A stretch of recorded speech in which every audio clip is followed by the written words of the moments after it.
Hello students, I am रचना यादव। आज मैं आपके सामने estate 2020 previous year question paper को सॉल्व करूंगी। अच्छा, मैंने अभी आपके कमेंट्स देखे मेरे प्रीवियस वीडियो में। आई गेस आपको क्वालिटी इशू हो रहा है, कुछ वीडियो क्वालिटी इशू। प्लीज इस टाइम पे थोड़ा सा कोऑपरेट कीजिए ना। वहाँ पे यूट्यूब पे आपके पास वीडियो क्वालिटी की सेटिंग का एक ऑप्शन होता है, आप उसको हाइयर पिक्चर क्वालिटी पे सेट कर लीजिए प्लीज। होप इस वीडियो में आपको ये प्रॉब्लम फेस ना करनी पड़े। So let's start the class. Give me 1 second, please.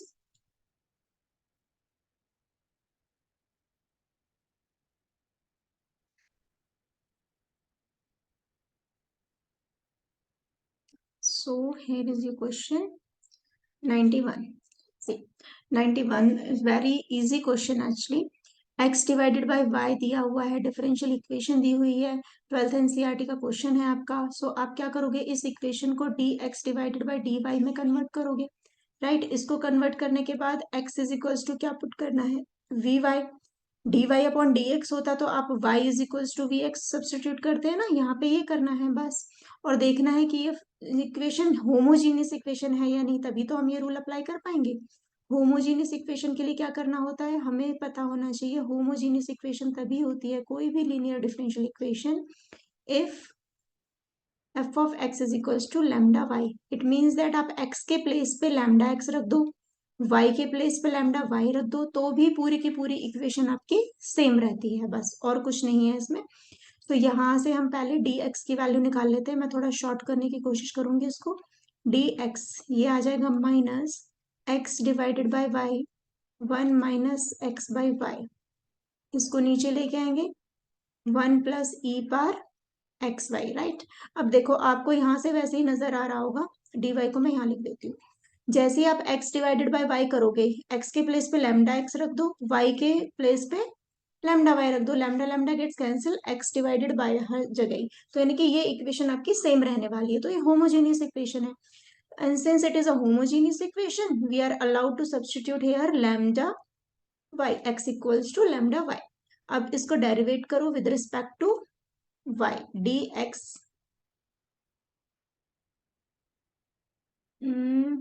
x equals to lambda y क्यों भाई, v is equals to lambda y ना, सॉरी। ये तो क्या रखेंगे यहाँ पे, v is equals to v x रखते थे, यहाँ पे x equals to v y रखेंगे। x equals to v y, ठीक है लिखा था मैंने। D x divided by d y equals to v, यहाँ पे 1 आ जाएगा, प्लस क्योंकि y के रिस्पेक्ट में है, y d v by d y. बस ये थोड़ा सा ध्यान रखना है। अब इसके प्लेस पे सारा का सारा रिप्लेस कर दो। D v divided by d y is equals to minus of, अच्छा यहां से आपके पास x बाई वाई कितना आ जाएगा, v। सो e पार v, 1 - e पार v ओनली v, 1 + e पार v। राइट, अब इसको आप सॉल्व कर देंगे, कितना आ जाएगा, y d v upon d y equals to minus e v plus v, e v लिखा, 1 + e v माइनस का v, 1 + e v। यहाँ पे आप एल्शियम ले लेंगे, this term gets cancel, then we are left with the terms dv by dy equals to minus common ev plus v divided by 1 + ev। Right, अच्छा अब कुछ और किया जा सकता है, पहले देखते हैं, पहले इसको सेपरेट कर लेते हैं। इस dy को इधर शिफ्ट किया और इस v को इधर शिफ्ट किया, तो dv ये वाला आ जाएगा आपके पास कितना, नीचे आ जाएगा ई वी प्लस वी, ऊपर आ जाएगा 1 + e v, and this side will be d y by minus of. अब इंटीग्रेशन करना है दोनों साइड का। राइट, अब इंटीग्रेशन कैसे किया जाएगा वो देखते हैं। तो ये वाला तो वैसे ही बड़ा इजी नजर आ रहा है। यहाँ से let e v plus v is equals to t, then e v plus 1 d v is equals to d t. यहाँ से आपके पास क्या रह जाएगा, डी वी डी टी, ये पूरा एलिमिनेट हो गया, 1/t आएगा, देन log t आ जाएगा, this is minus log y plus एक कांस्टेंट log c। होप ये वाला स्टेप तो क्लियर होगा आपको, आप करके देखना। Then log t plus log y equals to log c. The next term will be, just a second.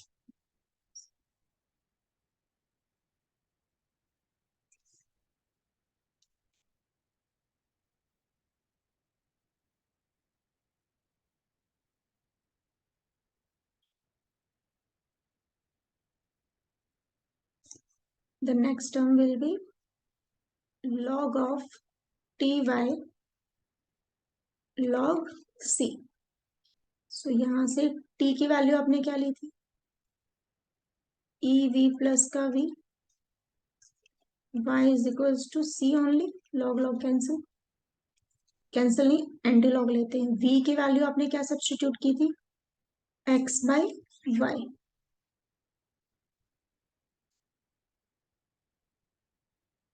x by y into y equals to c. So y e power x y gets cancelled, x is equals to c is your answer. So let us check.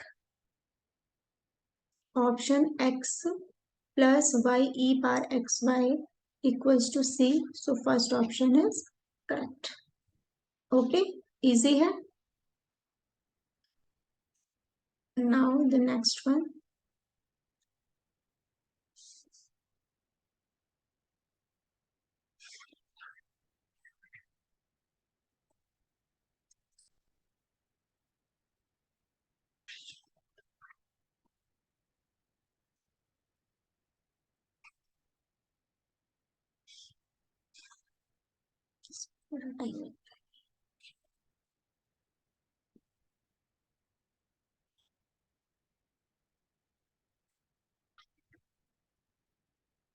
Now, if this line touch this ellipse, then आपको rule पता होना चाहिए इसका।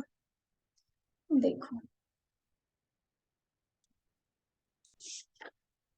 कोई भी ellipse है उसके पास normal की इक्वेशन आपको पता होनी चाहिए, या टेंजेंट की इक्वेशन, या तो टचेस द इलिप्स है यानी कि टेंजेंट की इक्वेशन आपको पता होनी चाहिए। So x square divided by a square y square divided by b square is equals to 1 है आपके पास। सो कोई भी इलिप्स है, टेंजेंट जो लाइन होती है which is Y is equals to M x plus C type always. So यहाँ से जो सी की इक्वेशन होती है दैट इज, मैंने प्रीवियस वीडियो में बताया था आपको, A square M square plus B square M, boom, plus और माइनस भी होता है, ठीक है, प्लस और माइनस। सो यहाँ से हम सी स्क्वायर इक्वल्स टू लिख सकते हैं ए स्क्वायर बी स्क्वायर, ठीक है। पैराबोला के केस में y square equals to 4ax type का है कोई इक्वेशन, तो पैराबोला के टाइम पे यही वाला सी कितना हो जाता है, ए बाई एम। सर्कल है तो m a plus r square हो जाता है, तो ये आपको सब याद रखना है। हाइपरबोला हो तो बीच में प्लस की जगह माइनस आ जाता है। अभी हमारा काम सिर्फ इसी से बन जाएगा। सबसे पहले इस वाली इक्वेशन को हम इस फॉर्म में कन्वर्ट करेंगे। तो यहाँ से y आ जाएगा आपके पास minus l x minus n divided by m divided by m, right. So आप इसको कंपेयर कर लीजिए एम एक्स प्लस सी से, एम कितना आ जाएगा आपके पास माइनस एल एम, और सी आ जाएगा माइनस एन एम। इजी। अच्छा, अब इलिप्स देखते हैं। इलिप्स से हमें ए और बी की वैल्यू भी तो चाहिए। अब देखो ये क्वेश्चन ना, इस क्वेश्चन के ऑप्शन 1 और आई गेस 2 और 3 में मान लो, यानी कि इसका ये वाला ऑप्शन ए भी करेक्ट है, लेकिन हमारा आंसर ये नहीं आएगा क्योंकि आंसर की के अकॉर्डिंग ऑप्शन 1 गलत है। लेकिन जो बुक्स में कराया गया है ना, उसमें ये वाला आंसर भी एक्सेप्टेबल है बिकॉज ऑफ स्टैंडर्ड फॉर्मेट, ठीक है। हम कोई भी इलिप्स है, इसने इलिप्स इस टाइप का दे दिया है, हम मान लो स्टैंडर्ड इलिप्स लेके करेंगे तो ये क्वेश्चन का आंसर जो होगा वो 1 आएगा, ठीक है। लेकिन आंसर की में थर्ड है और हमें इसी तरीके से जाना चाहिए, और जो आंसर की में है वो एक्चुअली करेक्ट भी है बिकॉज यहाँ पे स्टैंडर्ड फॉर्मेट ना देके इलिप्स ए के प्लेस पे 1/a दिया हुआ है, ठीक है। तो ये थोड़ा आप ध्यान रखना इस टाइप के क्वेश्चन में। सो यहाँ पे आपके पास जो स्टैंडर्ड इलिप्स बनेगा वो कितना बनेगा, 1/a लिख सकते हैं इस इलिप्स को। ये बी स्क्वायर 1/b लिख सकते हैं इसको, दिस इज इक्वल्स टू 1, तो यानी कि ये टर्म हो गया आपके पास ए स्क्वायर, ये हो गया आपके पास बी स्क्वायर। सिंपली अब जो भी आपको मिला है इस इक्वेशन के अंदर रख दो। सी स्क्वायर कितना आ जाएगा, n square divided by m square. A square कितना आ जाएगा, 1/a। अच्छा, यहाँ पे 1/a ही लिखना है, 1/a को स्क्वायर नहीं कर देना है, क्योंकि ये ए स्क्वायर के प्लेस पे ही 1/a है। एम स्क्वायर प्लस एम कितना है, l square divided by m square. B कितना है आपके पास, 1/b। सो ऑप्शन से देख लेते हैं अभी। N square is equals to l square divided by a, m से m cancel, m square divided by b. So n square l square by a, m square divided by b. So option B is your correct answer. ठीक है, अब देखो यहाँ पे a square divided by b square भी option है। ठीक है, क्योंकि हमें हैबिट होती है सब लिखने की और कुछ नहीं है, पर यहाँ पे स्टैंडर्ड फॉर्मेट से आप कन्वर्ट करोगे तो a square is equal to 1/a आएगा, 1/a स्क्वायर नहीं आएगा। So be careful. Now next question. Let A, B be two fixed point. The locus of variable point P which moves in such a way that PA square minus PB is equals to 4A square. Very easy question. आपको क्या दिया हुआ है, एक point ये एक point ये दिया हुआ है, टू फिक्स पॉइंट है, तो locus of the variable of that point, उसका लोकस बताना है। एक वेरिएबल पॉइंट है प्लेन में कहीं पे भी, इस यूनिवर्स में लगा लो, 3D 2D में, वैसे 2D का क्वेश्चन है। एक कोई वेरिएबल पॉइंट दिया हुआ है आपके पास P, लेट अस से XY। ठीक है, इससे आपको एक पॉइंट है ए समवेयर, कहीं पे भी हो सकता है, एक समवेयर बी, जरूरी नहीं कुछ भी ट्रायंगल, वो मैं जस्ट समझाने के लिए समझा रही हूँ, कहीं पे भी कोई पॉइंट हो सकता है। और ये जो रूल गिवन है वो किस टाइप से रूल गिवन है, कि जो इनके डिस्टेंस का स्क्वायर है ना, वो 4A स्क्वायर के बराबर है। ठीक है, बस करना ही क्या है, डिस्टेंस फॉर्मूला लगा देना है, जिसमें हमें महारत हासिल है। ठीक है, मैथ्स में जिसको कुछ नहीं आता होगा ये तो पक्का आता होगा। PA square, PA square under root होता है, तो अंडर रूट से हट जाएगा, तो डायरेक्ट मैं लिख रही हूँ, स्क्वायर से अंडर रूट कैंसिल हो जाएगा। सो कैसे भी कर लो इसको, x माइनस ए या a minus x, as per your wish, a minus x square plus minus का y होगा तो y स्क्वायर आ जाएगा, minus of, so minus a minus x whole square plus minus y square आएगा, तो वही y square हो जाएगा, equals to 4A square. Then a square plus x square plus 2AX plus y square, ये देखो minus minus है, सो ये इसी के इक्विवेलेंट हो जाएगा। और यहाँ तक प्लस है, ये वाला पूरा माइनस है, हमें ओपन करने की भी जरूरत नहीं थी एक्चुअली इसको। सो मैं इसको लिख दूंगी a प्लस एक्स स्क्वायर, ये प्लस का वाई स्क्वायर है, ये माइनस का वाई स्क्वायर हो जाएगा, 4A स्क्वायर। तो ये पूरा का पूरा टर्म a प्लस एक्स, इससे कैंसिल, इससे ये कैंसिल। कुछ तो गड़बड़ हुई फिर। 4A square is equals to 0, नहीं भाई ये तो नहीं आएगा। चलो देखो क्या मिस्टेक, हल्की फुल्की है, कहीं मिस्टेक दिख गई। कितना है, a,0 एक पॉइंट है, एक माइनस a,0 एक पॉइंट है, एक मैंने वेरिएबल पॉइंट ले लिया x,y। ठीक है, तो कितना आएगा यहाँ से, a minus x plus y square. ठीक है, minus of minus a minus x square minus y square is equals to 4A square, एक एक्स आना चाहिए। ये तो पूरा कैंसिल हो जाएगा, माइनस माइनस प्लस हो जाएगा ना यहाँ से, क्यों हो जाएगा भाई, देखते हैं कहाँ हल्की सी मिस्टेक हुई, इस क्वेश्चन में तो मिस्टेक नहीं होनी चाहिए भाई, ये very easy question, let me check.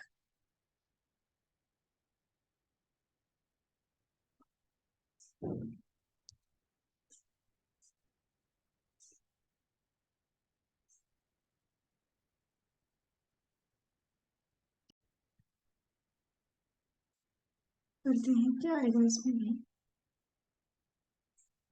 अरे a square plus x square minus 2AX, ऐसे सिली मिस्टेक आते हैं ना, ये पूरा a प्लस एक्स का होल स्क्वायर हो जाएगा ना भाई। This is a square plus x square plus 2ax, मैंने पूरा कैंसिल कर दिया, is equals to 4a square. आप ब्रैकेट ओपन कीजिए, ये दोनों टर्म्स कैंसिल, देखो सारे ऑल्टरनेट हो जाएंगे ना, माइनस ये माइनस है, ये माइनस है, तो ये वाला कैंसिल नहीं होगा, ये दोनों कैंसिल हो जाएंगे। तो आपके पास कितना आ जाएगा यहाँ से, -4ax is equals to 4a square. 4 cancel, एक a cancel, x is equals to -a। This is nothing but a straight line. किसी पैराबोला की डायरेक्ट्रिक्स होती है, और डायरेक्ट्रिक्स कैसी होती है, एक स्ट्रेट लाइन। तो फर्स्ट ऑप्शन इज करेक्ट। इससे इजी क्वेश्चन पूरे पेपर में नहीं है ये, और इसी में ही थोड़ी सी मिस्टेक हो गई, तो ये थोड़ा सा आप भी ध्यान रखना। अच्छा 94, ये भी इजी है। अच्छा इस टाइप के क्वेश्चन को ना हम ऑप्शन से भी कर सकते हैं, या फिर LHS इज इक्वल्स टू, ये दिया हो ना राइट हैंड साइड, इसको मान लो आप डिफरेंशिएट कर दोगे ना, तो आपके पास ये आना चाहिए। ऐसे भी कर सकते हो आप इसको, पर हम नॉर्मली जाएंगे अभी। देखो कैसे करेंगे इस क्वेश्चन को हम, x minus y whole square x square plus 1 whole square dx, somewhere tan inverse दिया हुआ है, ठीक है देने दो भाई। X square plus 1 minus 2x is equal, ये आ जाएगा आपके पास, सेपरेट करेंगे 1 plus x square plus 1 minus 2x x square plus 1 whole square dx integration. ये क्या होता है आपके पास, tan इनवर्स x। अब इसको कर लेते हैं minus of 2x x square plus 1 square dx। इसको मैं सेपरेट कर देती हूँ, let x square plus 1 equals to 2t।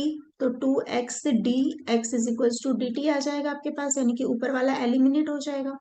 So this will be dt by T square, और ये कितना होता है आपके पास, t -2 पर जाएगा, +1 -1, सो this is nothing but -1/t। और यहाँ से आपके पास आ जाएगा tan inverse x minus minus, because of this minus ये प्लस हो जाएगा, 1/t। t कितना लेट किया था हमने, x square plus 1, all right, plus c, एक कांस्टेंट आता ही है, हमसे पूछा क्या गया, tan इनवर्स, ये tan इनवर्स है, ये g ऑफ x कितना है, 1/x स्क्वायर। तो one of first option is correct. Next one, the means and ways of arousing a maintaining interest in mathematics teaching cannot be, very easy question, option से ही आप बता सकते हो। यानी वो कह रहा है कि मैथमेटिक्स में आपका कोई भी मतलब इंटरेस्ट इंटरेस्ट मेंटेन करने के लिए कौन सी चीज नहीं हो सकती। To acquaint with commercial values of mathematics, बिल्कुल है भाई, कमर्शियल वैल्यूज के लिए तो मैथमेटिक्स सबसे इंपॉर्टेंट है। प्रैक्टिकल, प्रैक्टिकल में भी यूज होते हैं, खरीदने जाते हैं कोई भी सामान मार्केट से, कमर्शियल यानी ट्रेडिंग वगैरह हम कुछ कर रहे हैं, तो हमें हर चीज में मैथ्स तो चाहिए ना। इसकी कल्चरल वैल्यू बिल्कुल होती है, हम इसको डिनाई कर ही नहीं सकते। टू टीच कैलकुलेशन, यानी कि एक सिर्फ one and only one purpose नहीं हो सकता कि भाई सिर्फ बच्चों को कैलकुलेशन सिखाना ही मैथ्स का पर्पस तो हो नहीं सकता। सो यही वाला ऑप्शन इसका करेक्ट है। ठीक है, ऑप्शन से ही एलिमिनेट कर सकते थे इसको। अब the volume of solid generated by the revolution of the cardioid this about the initial line is equals to what. ये है इंपॉर्टेंट क्वेश्चन, आपने ये कॉन्सेप्ट पढ़ा हुआ होगा तो इस क्वेश्चन को छेड़ने की गुस्ताखी करोगे, अदरवाइज नहीं करोगे। हालांकि क्वेश्चन टफ नहीं है, बहुत इजी क्वेश्चन है। देखो कैसे करेंगे इसको।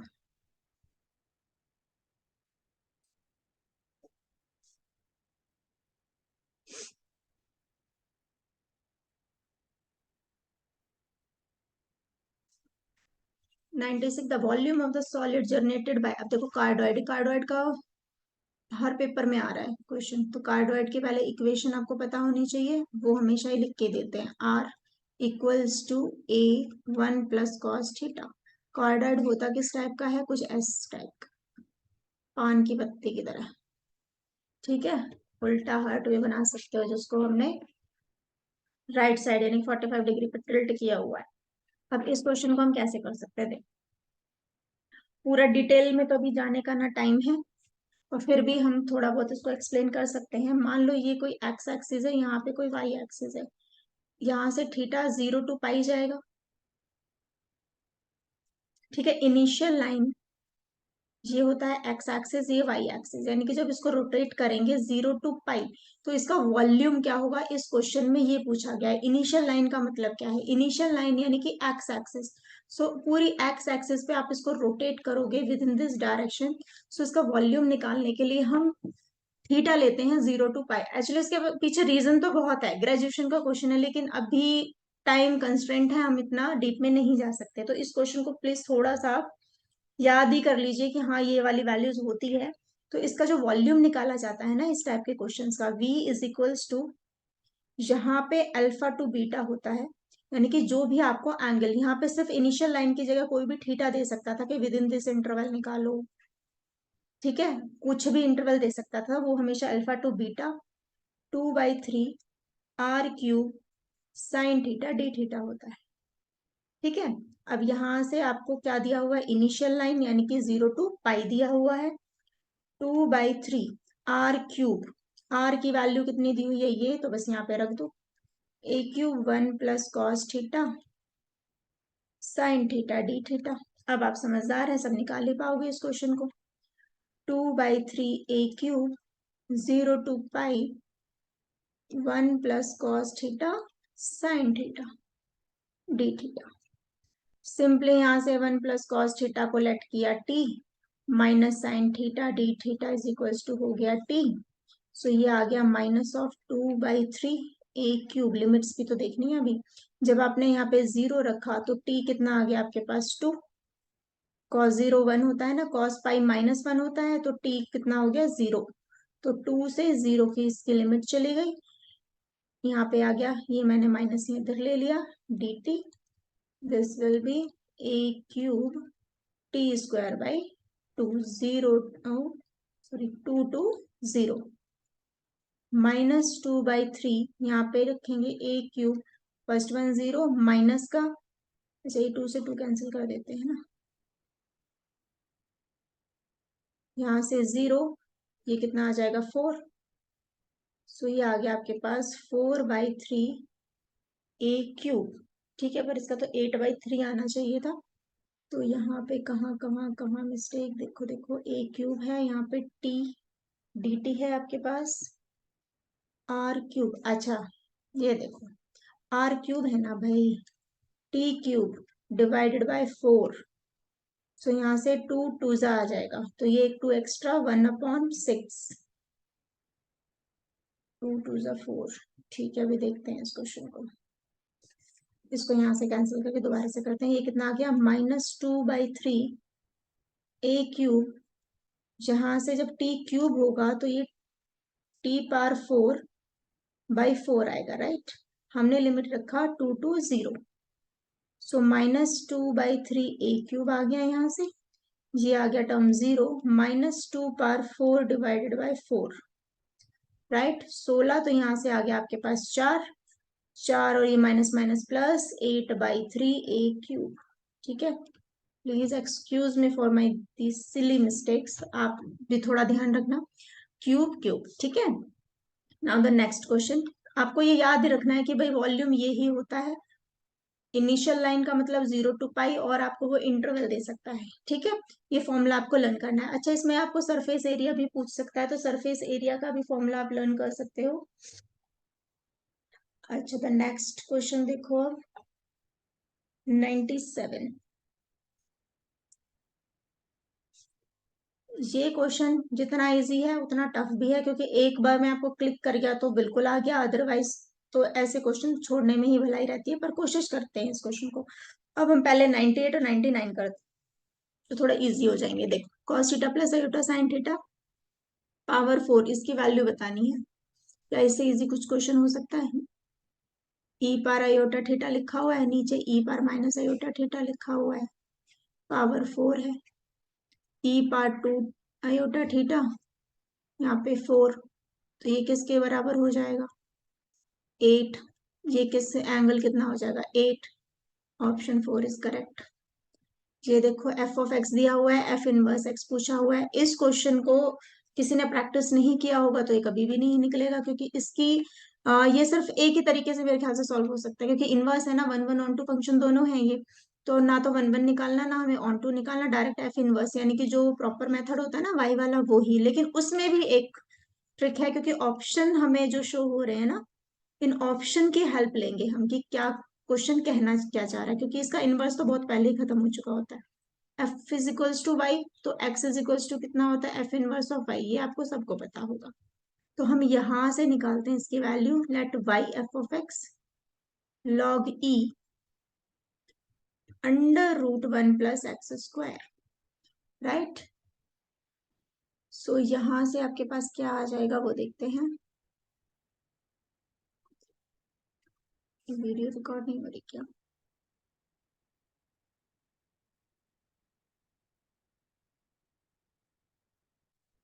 पता नहीं, कुछ इश्यू आ जाते हैं बीच में।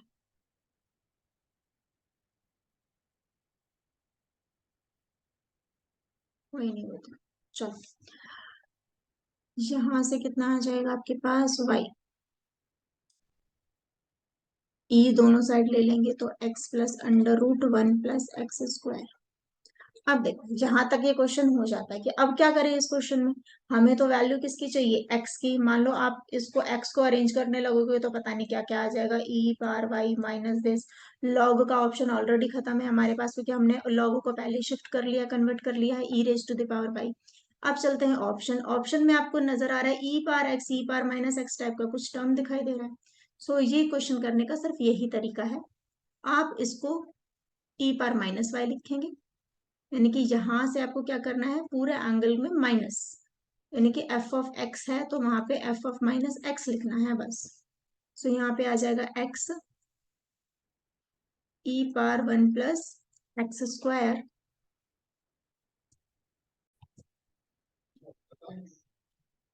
अब देखो, ये कहना कि आप f of x equals to minus x करेंगे, एक्चुअली ये इनडायरेक्ट वे में गलत होगा। आप ये देखो कि यहाँ पे ई पार वाई है, सो आप इस टर्म को कैसे लिख सकते हो, 1 upon e par y, 1 upon x plus under root 1 plus x square. So this is e पार माइनस वाई। आप जब यहाँ रैशनलाइज करोगे तो आप देखोगे ये आएगा x minus under root 1 minus x square. ठीक है, ये इसलिए ये स्टेप लिखा गया है, क्योंकि यहाँ पे पूरा का पूरा कोई फंक्शन तो है नहीं जिसमें हम एक्स को और इसको कन्वर्ट कर ले, तो यहाँ माइनस एक्स आ जाएगा तो फिर कुछ फायदा नहीं होगा।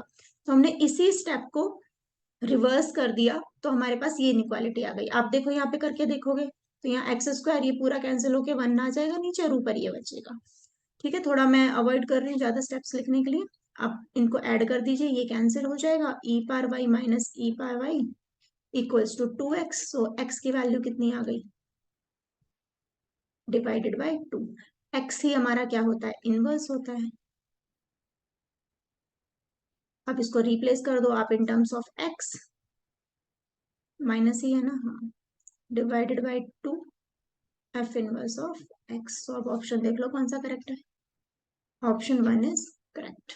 ठीक है, next question 100, number of asymptote of this curve. देखो ये क्वेश्चन ना बिल्कुल एसिम्प्टोट, जब चैप्टर स्टार्ट होता है ना तो जो फर्स्ट जो चीज कराते हैं ना बिल्कुल बेसिक से उठाया गया है, कोई बहुत ज्यादा टफ नहीं है। आज के एसिम्प्टोट होते हैं हमारे पास 3 टाइप्स के, वर्टिकल हॉरिजॉन्टल एंड ऑब्लिक्यू।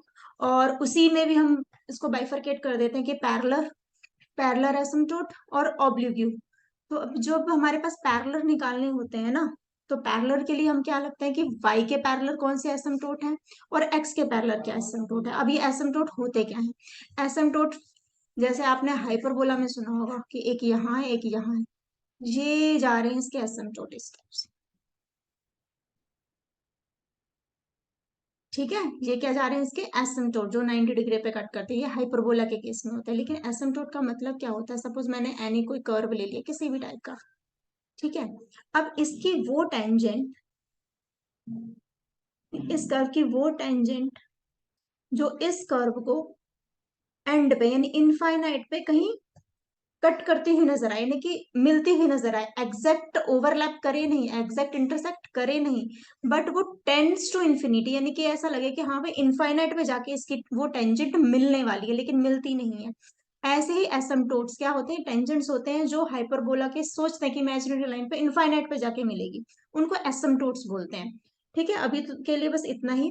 बट अब पूछ रहे हैं कि जो ये टेंजेंट है ना, इनके नंबर ऑफ एसिम्प्टोट बताओ, तो एसिम्प्टोट यानी कि इस टेंजेंट के कितने पैरेलल होंगे। पैरेलल यानी कि एक्स एक्सिस के पैरेलल, वाई एक्सिस के पैरेलल है भी तो क्या है, नहीं है तो फिर तो सवाल ही नहीं उठता।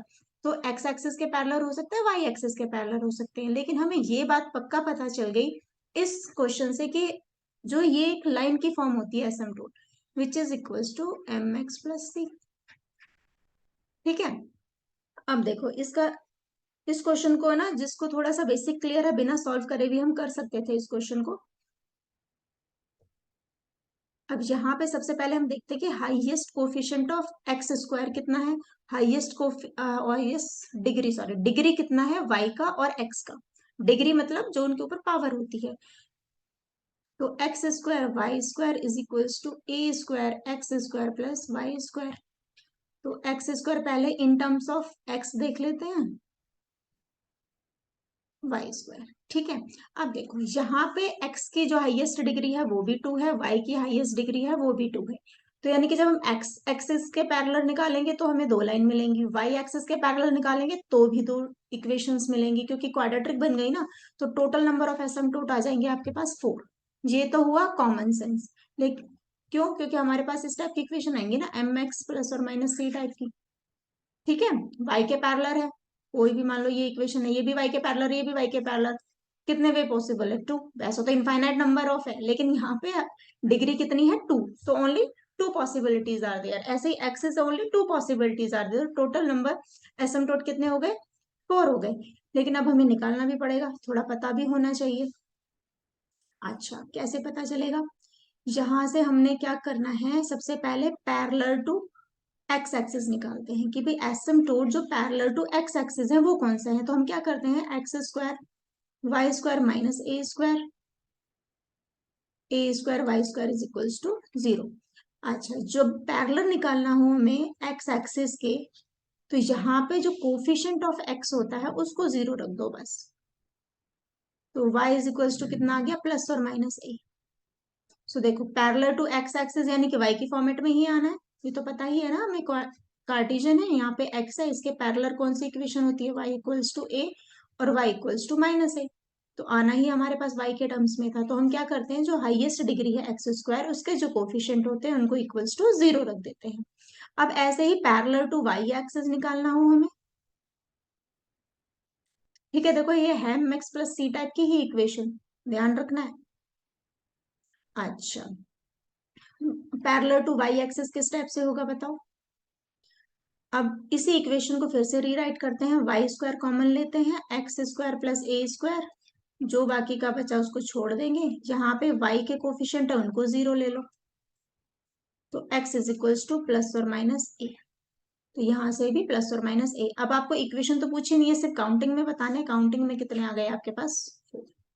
इजी क्वेश्चन था, कोई ज्यादा बड़ा नहीं था, बस आपने टॉपिक टच नहीं किया तो फिर लगता है पता नहीं क्या है। एक्चुअली इंजीनियरिंग मैथमेटिक्स के क्वेश्चंस हैं ये, बीटेक के बच्चों को ज्यादा पढ़ाए जाते हैं, उनमें थोड़ा सा है डिटेल। राइट, अच्छा द नेक्स्ट क्वेश्चन। देखो नेक्स्ट क्वेश्चन में ना पूरा ही सॉल्व करना पड़ेगा ये। एक्चुअली इसके शॉर्टकट भी होते हैं, पर शॉर्टकट ना वो एंड में जाके काम आना है, फिर एंड में जाके कोई चीज काम आई बिल्कुल एक स्टेप के लिए, तो क्यों शॉर्टकट बताया और क्यों उसको लर्न किया। तो मुझे ये सजेस्ट लगता नहीं, और ये सिर्फ इसी टाइप के क्वेश्चन पे ही वो लगता है शॉर्टकट। तो ये एक ही दुनिया में क्वेश्चन है, उसका भी शॉर्टकट याद करा तो क्या इसको वैसे ही याद कर लो, वैसे ही सॉल्व कर लो। 1 - 9x plus 20 x square minus 1 है। ठीक है, अब इसका क्या निकालना है हमें, कोफिशिएंट ऑफ एक्स स्क्वायर। अब कैसे निकालेंगे भाई इसको, सबसे पहले, अच्छा मैंने रिवर्स लिख दिया, ये कोई बात नहीं, ये पहले बेचारा सही लिखा हुआ था। यहाँ से 20, 20 के फैक्टर क्या होंगे, 5 जा, दोनों क्या है नेगेटिव में है। यहाँ पे क्या करेंगे, डिवाइडेड बाई 20, डिवाइडेड बाई 20, तो कितना आ गया आपके पास, 1/5 माइनस 1/4। सो ये आपके पास जो इक्वेशंस आ जाएंगी, that will be 5x - 1, 4x - 1 inverse. ठीक है, ये आप आई गेस अपने हिसाब से कर सकते हैं। सॉरी।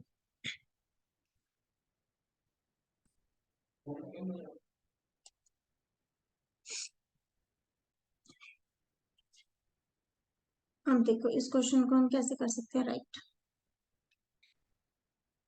इस क्वेश्चन को हम लिखते हैं 1 - 5x कॉमन ले सकते हैं। इसका रीजन क्या है, क्योंकि 1 - x - 1 टाइप की इक्वेशन हम इजिली राइट कर पाएंगे, सिर्फ यही रीजन है। अब इसको लिखा मैंने कितना, 1/5x, यहीं पे 1 - 4x, इसको पार्शियल से इजिली सॉल्व हो जाता है ये। 1 - 5x आया, -4 टाइम्स 1 - 4x आया। ठीक है, फिर इसको हम क्या लिख पाएंगे, 5 1 - 5 इनवर्स -4 1 - 4x इनवर्स। इतना तो करना ही पड़ेगा स्टेप। ठीक है, और आपको याद रखा जा सकता है तो याद रख लेना कि जो इसका शॉर्टकट होगा वो n+1 आएगा, -4 n+1 आएगा। तो n यहाँ पे कितना है आपके पास, 2, तो 5³ 4³ 125 - 64 कितना आ जाएगा भाई, 1 6 61। ठीक है, पर इतना शॉर्टकट एग्जाम में सभी के लिए अप्लीकेबल होगा नहीं। अब यहाँ पे देखो, अब ये चीज आ गई, यहाँ से आपको x² का कोफिशिएंट निकालना है, तो कितना आएगा, 1। इसको आप ओपन करो, 1 + 5x + 5x²। आगे हाइयर टर्म्स आएंगे, छोड़ दो इसको, -4 1 + 4x + 4x का होल स्क्वायर। आगे हाइयर टर्म आएंगी, ये भी स्क्वायर आएगा, उनको छोड़ दो। तो यहाँ से ये वाला टर्म दैट इज 5³, यहाँ से ये वाला term that is -4³, so which in turn 61 answer. ठीक है, और नेक्स्ट वन देखो, the unit vector perpendicular to this. Very basic question, जिसने 12th का वेक्टर चैप्टर पढ़ा है, थोड़ा सा भी एनसीईआरटी, एक्चुअली कोई भी स्टूडेंट तैयारी शुरू करता है एनसीईआरटी तो मेरे ख्याल से पढ़ता ही है। तो एनसीईआरटी का बेसिक क्वेश्चन है, सबको आना चाहिए। Unit vector perpendicular to this.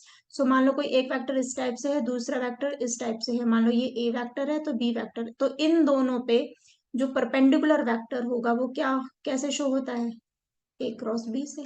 तो बस इनका A×B। लेकिन ये भी क्या बताना है, ये वेक्टर भी क्या होना चाहिए आपके पास, यूनिट वेक्टर होना चाहिए।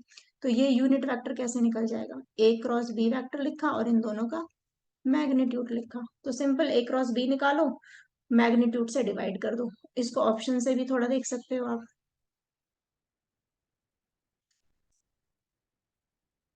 यूनिट वेक्टर ऑप्शन से कैसे देखोगे कि कौन सा आपका यूनिट वेक्टर बन रहा है, कितना, 2 दूनी 4 +1 प्लस का 9 अंडर रूट 10 14। देखो फर्स्ट तो बन ही नहीं रहा। मान लो आपको देखना है यूनिट वेक्टर निकालना है तो यूनिट वेक्टर ना इसमें, तो यूनिट वेक्टर ऑप्शन से देख लो कि कौन सा यूनिट वेक्टर है कौन सा नहीं है।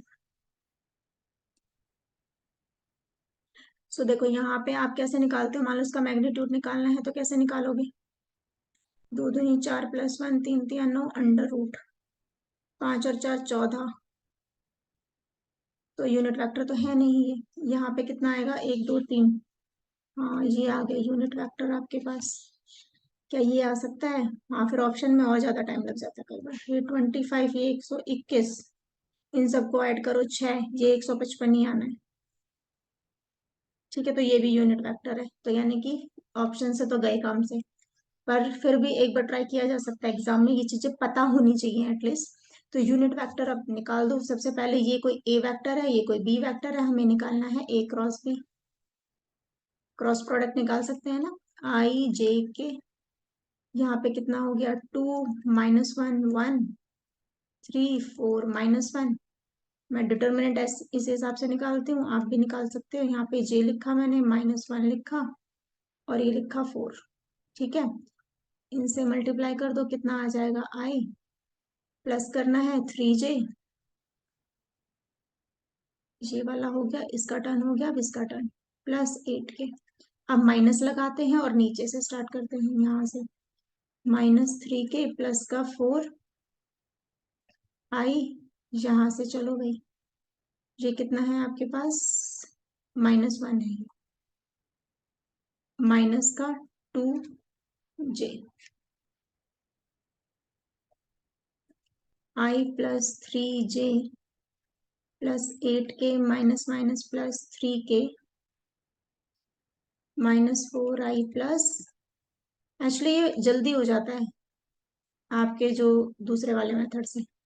3i, एक और i है क्या, दोनों i कैसे हो, ये j है, माइनस 3i प्लस का 5j प्लस का 11k।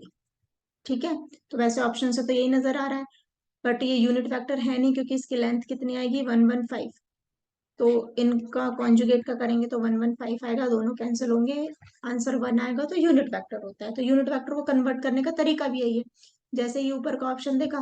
ठीक है, वी आर डन, हो गया question. Now the next question, easy था ये तो, ये भी बहुत इजी क्वेश्चन है। प्रोबेबिलिटी है ये, यूनियन ऑफ दिस, इसको कैसे लिखते हैं, डी मॉर्गन थ्योरम है, a intersection b whole complement, तो यहाँ से क्या आएगा, माइनस ऑफ 1 माइनस इंटरसेक्शन ही आएगा इसमें। ठीक है, अब यहां से ये वाली वैल्यू चाहिए हमें, तो हम निकाल सकते हैं, इसकी वैल्यू कितनी होती है,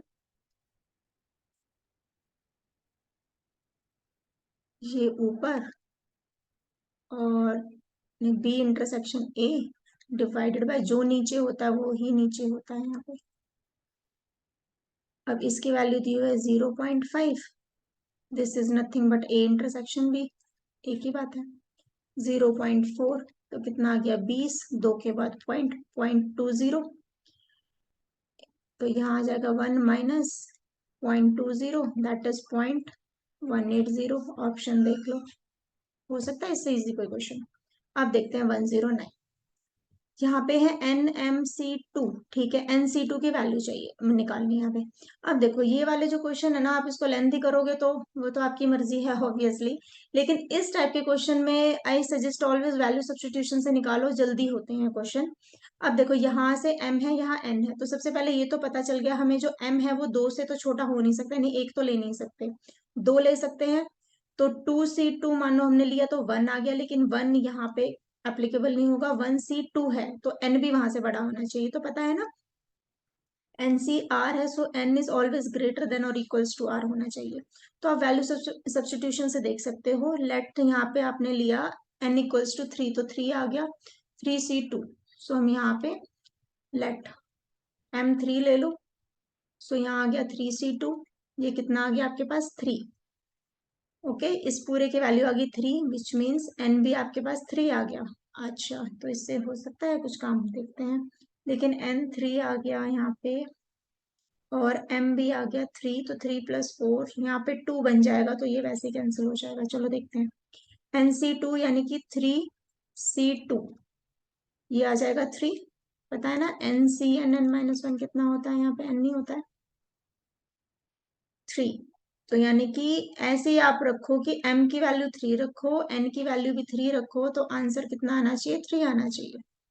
देख लो भाई, ऑप्शन फर्स्ट देखो कितना आएगा, m इक्वल्स टू रखा आपने 3, तो 4C4 कितना आ गया 1, ऑप्शन रॉन्ग, यहाँ पे रख ही नहीं सकते, 2C4 हो जाएगा, यहाँ पे आपने रखा 3, कितना आ गया 5C4, कितना आता है 5, ये भी ऑप्शन गलत बचा, ये आंसर यही है 3, m इक्वल्स टू 3 रखो, 4C4, ये 1 हो गया 3, n इक्वल्स टू 3 आ रहा है, तो यस ऑप्शन 4 इज करेक्ट, यानी आप वैल्यू सब्स्टिट्यूशन से करा करो ऐसे क्वेश्चन को।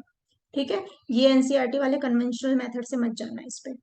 Now the next one, the work done by the force to displace a particle from point to this।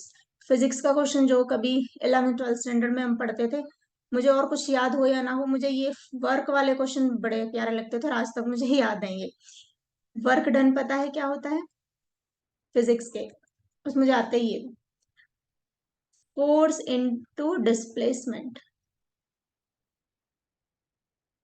यानी कि कोई भी काम जब तक हुआ हुआ नहीं माना जाता, हम नहीं कह सकते कि कोई काम हुआ है या नहीं, काम होने का मतलब हुआ तभी माना जाएगा जब उसमें कोई ना कोई डिस्प्लेसमेंट है, यानी कि वर्क डन, यानी कि आप किसी फोर्स से किसी दीवार को धक्का मार रहे हो, ठीक है, तो आपका वर्क डन कितना होगा, 0, क्योंकि डिस्प्लेसमेंट 0 है।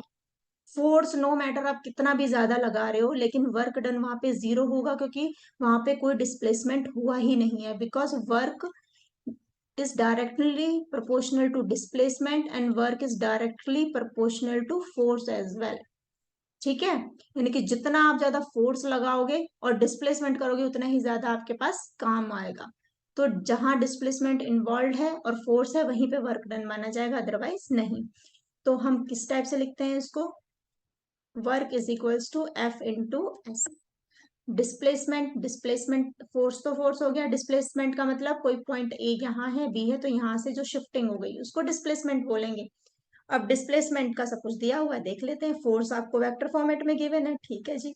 Displaced a particle from point this to this, तो ए से बी तक शिफ्टिंग हुई है, सो ए बी आप निकाल सकते हो, यानी कि बी माइनस ए करते हैं ना हम, तो एक पूरा वेक्टर निकालो आप ए बी के फॉर्मेट में, कितना आ जाएगा 3, ये है -2, दूसरे वाला कितना है 7 - 5, 2 - 5 दैट इज 1 -2 -3, तो आपका वेक्टर मैं यहाँ पे लिख देती हूँ। एक आ गया आपके पास 3i फोर्स प्लस 2j -2 के, ये आ गया force. Dot product, dot product क्यों है, स्केलर है या वेक्टर है, वर्क। एनसीईआरटी की बुक देखना, उसमें भी है, जहाँ स्केलर और वेक्टर चैप्टर है ना, उसमें। i -2j, मैं ये वाला लिख रही हूँ, -3k। डॉट प्रोडक्ट निकाल दो। अब देखो वर्क है ना, कोई यूनिट निकल के आएगी, कुछ नंबर निकल के आएगा ना, वर्क कितना वर्क हुआ, इतने यूनिट, ठीक है, तो ये क्या होगा, आपका स्केलर होगा, एक क्वांटिटी, एक नंबर निकल के आएगा। सो आप कर लो 3 -4 -6। अच्छा, कुछ हुई है गड़बड़, +6, 9। अब कहाँ मिस्टेक हुई भाई, करा तो ठीक है, देखो कहीं प्लस माइनस का मुझे लग रहा कुछ मिस्टेक हुई है, देखते हैं एक बार।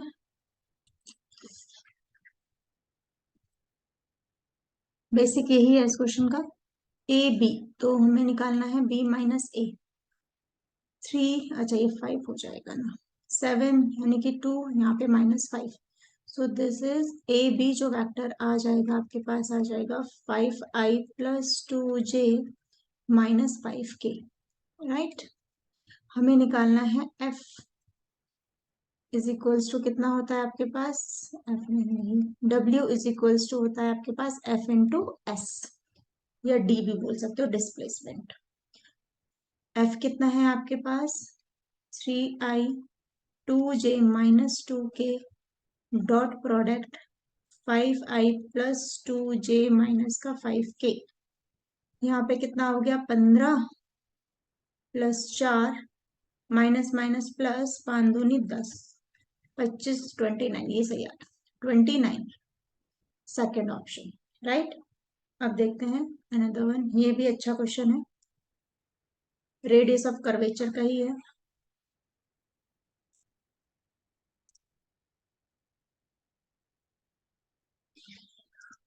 क्वेश्चन आप रीड करो, the radius of the curvature of the curve P equals to, small p है, चलो ठीक है, P sin psi cos phi। अब देखो रेडियस ऑफ कर्वेचर होता क्या है, ये मैं क्वेश्चन के बीच में समझा दूंगी। रेडियस ऑफ कर्वेचर को हम रो से डिफाइन करते हैं, इनकेस कोई पोलर फॉर्म हो तो उसकी जो इक्वेशन होती है दैट इज P प्लस, अच्छा रेडियस ऑफ कर्वेचर होता क्या है वो भी बता देती हूँ, यहाँ पे होगा d² P divided by d Sai square,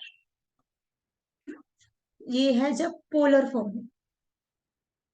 लेकिन यही कार्टेशियन में हो, यानी कि एक्स वाई प्लेन में हो, तो रो इक्वल्स टू हो जाता है आपके पास 1 + dy/dx होल स्क्वायर, शायद इस बार ये वाला आ जाए, तो आपको याद रखना है d²y/dx², ठीक है, डन। अब ये p और साई क्या होता है, यानी कि ये p जो हमें गिवन है, ठीक है, आप स्मॉल से भी इसको डिनोट कर सकते हो, मैंने कैपिटल से कर दिया। यानी कि कोई भी कर्व है आपके पास, इस टाइप से लगा लो, कोई भी कर्व है इस टाइप से लगा लो, जो इसकी बेंडिंग पोजीशन, ठीक है, यानी कि वो मैक्सिमम कितना बेंड हुआ है, वहां से उसकी रेडियस क्या होगी, यानी कि उसको कंप्लीट करे तो उसकी रेडियस क्या होगी, लेकिन किसके रिस्पेक्ट में होगी, वो होती है ओरिजिन के रिस्पेक्ट में। सो लेट अस से यहाँ पे आपके पास कोई कर्व है, इस साइड ले लो या किसी साइड ले लो, मैं इस साइड ले लेती हूँ, ये बेंडिंग पोजिशन हो गई, ये होगी रेडियस आर। अब एक यहाँ से हम टेंजेंट ड्रॉ करते हैं, जो एक्स एक्सिस पे सब साई एंगल या थीटा एंगल ड्रॉ करता है। फिर ये ओरिजिन से लेके इसके सेंटर, यानी कि जहां से इसका बेंडिंग है, वहां से जो पॉइंट होता है, सॉरी, वहां से जो डिस्टेंस होती है वो होती है पी। बस, तो ये याद रखना है, रो क्या हो गया, इसका रेडियस ऑफ कर्वेचर, क्योंकि इसकी रेडियस ये वाला एक्स के, इसके टेंजेंट और एक्स एक्सिस के बीच का एंगल, ये डिस्टेंस इसके रेडियस। डिस्टेंस कहाँ से कहाँ तक, ओरिजिन से इसके बेंडिंग के पोजीशन, यानी कि उसके रेडियस ऑफ कर्वेचर के या उसकी बाउंड्री पे लगा लो, आप समझो, जहां से टेंजेंट ड्रॉ करते हैं, दोनों के पॉइंट ऑफ इंटरसेक्शन, टेंजेंट और कर्व के पॉइंट ऑफ इंटरसेक्शन का। सो क्वेश्चन में सिर्फ ये फॉर्मूला लगाना है, फॉर्मूला आ गया तो क्वेश्चन वैसे ही इजी है। तो इस क्वेश्चन को कर लेते हैं।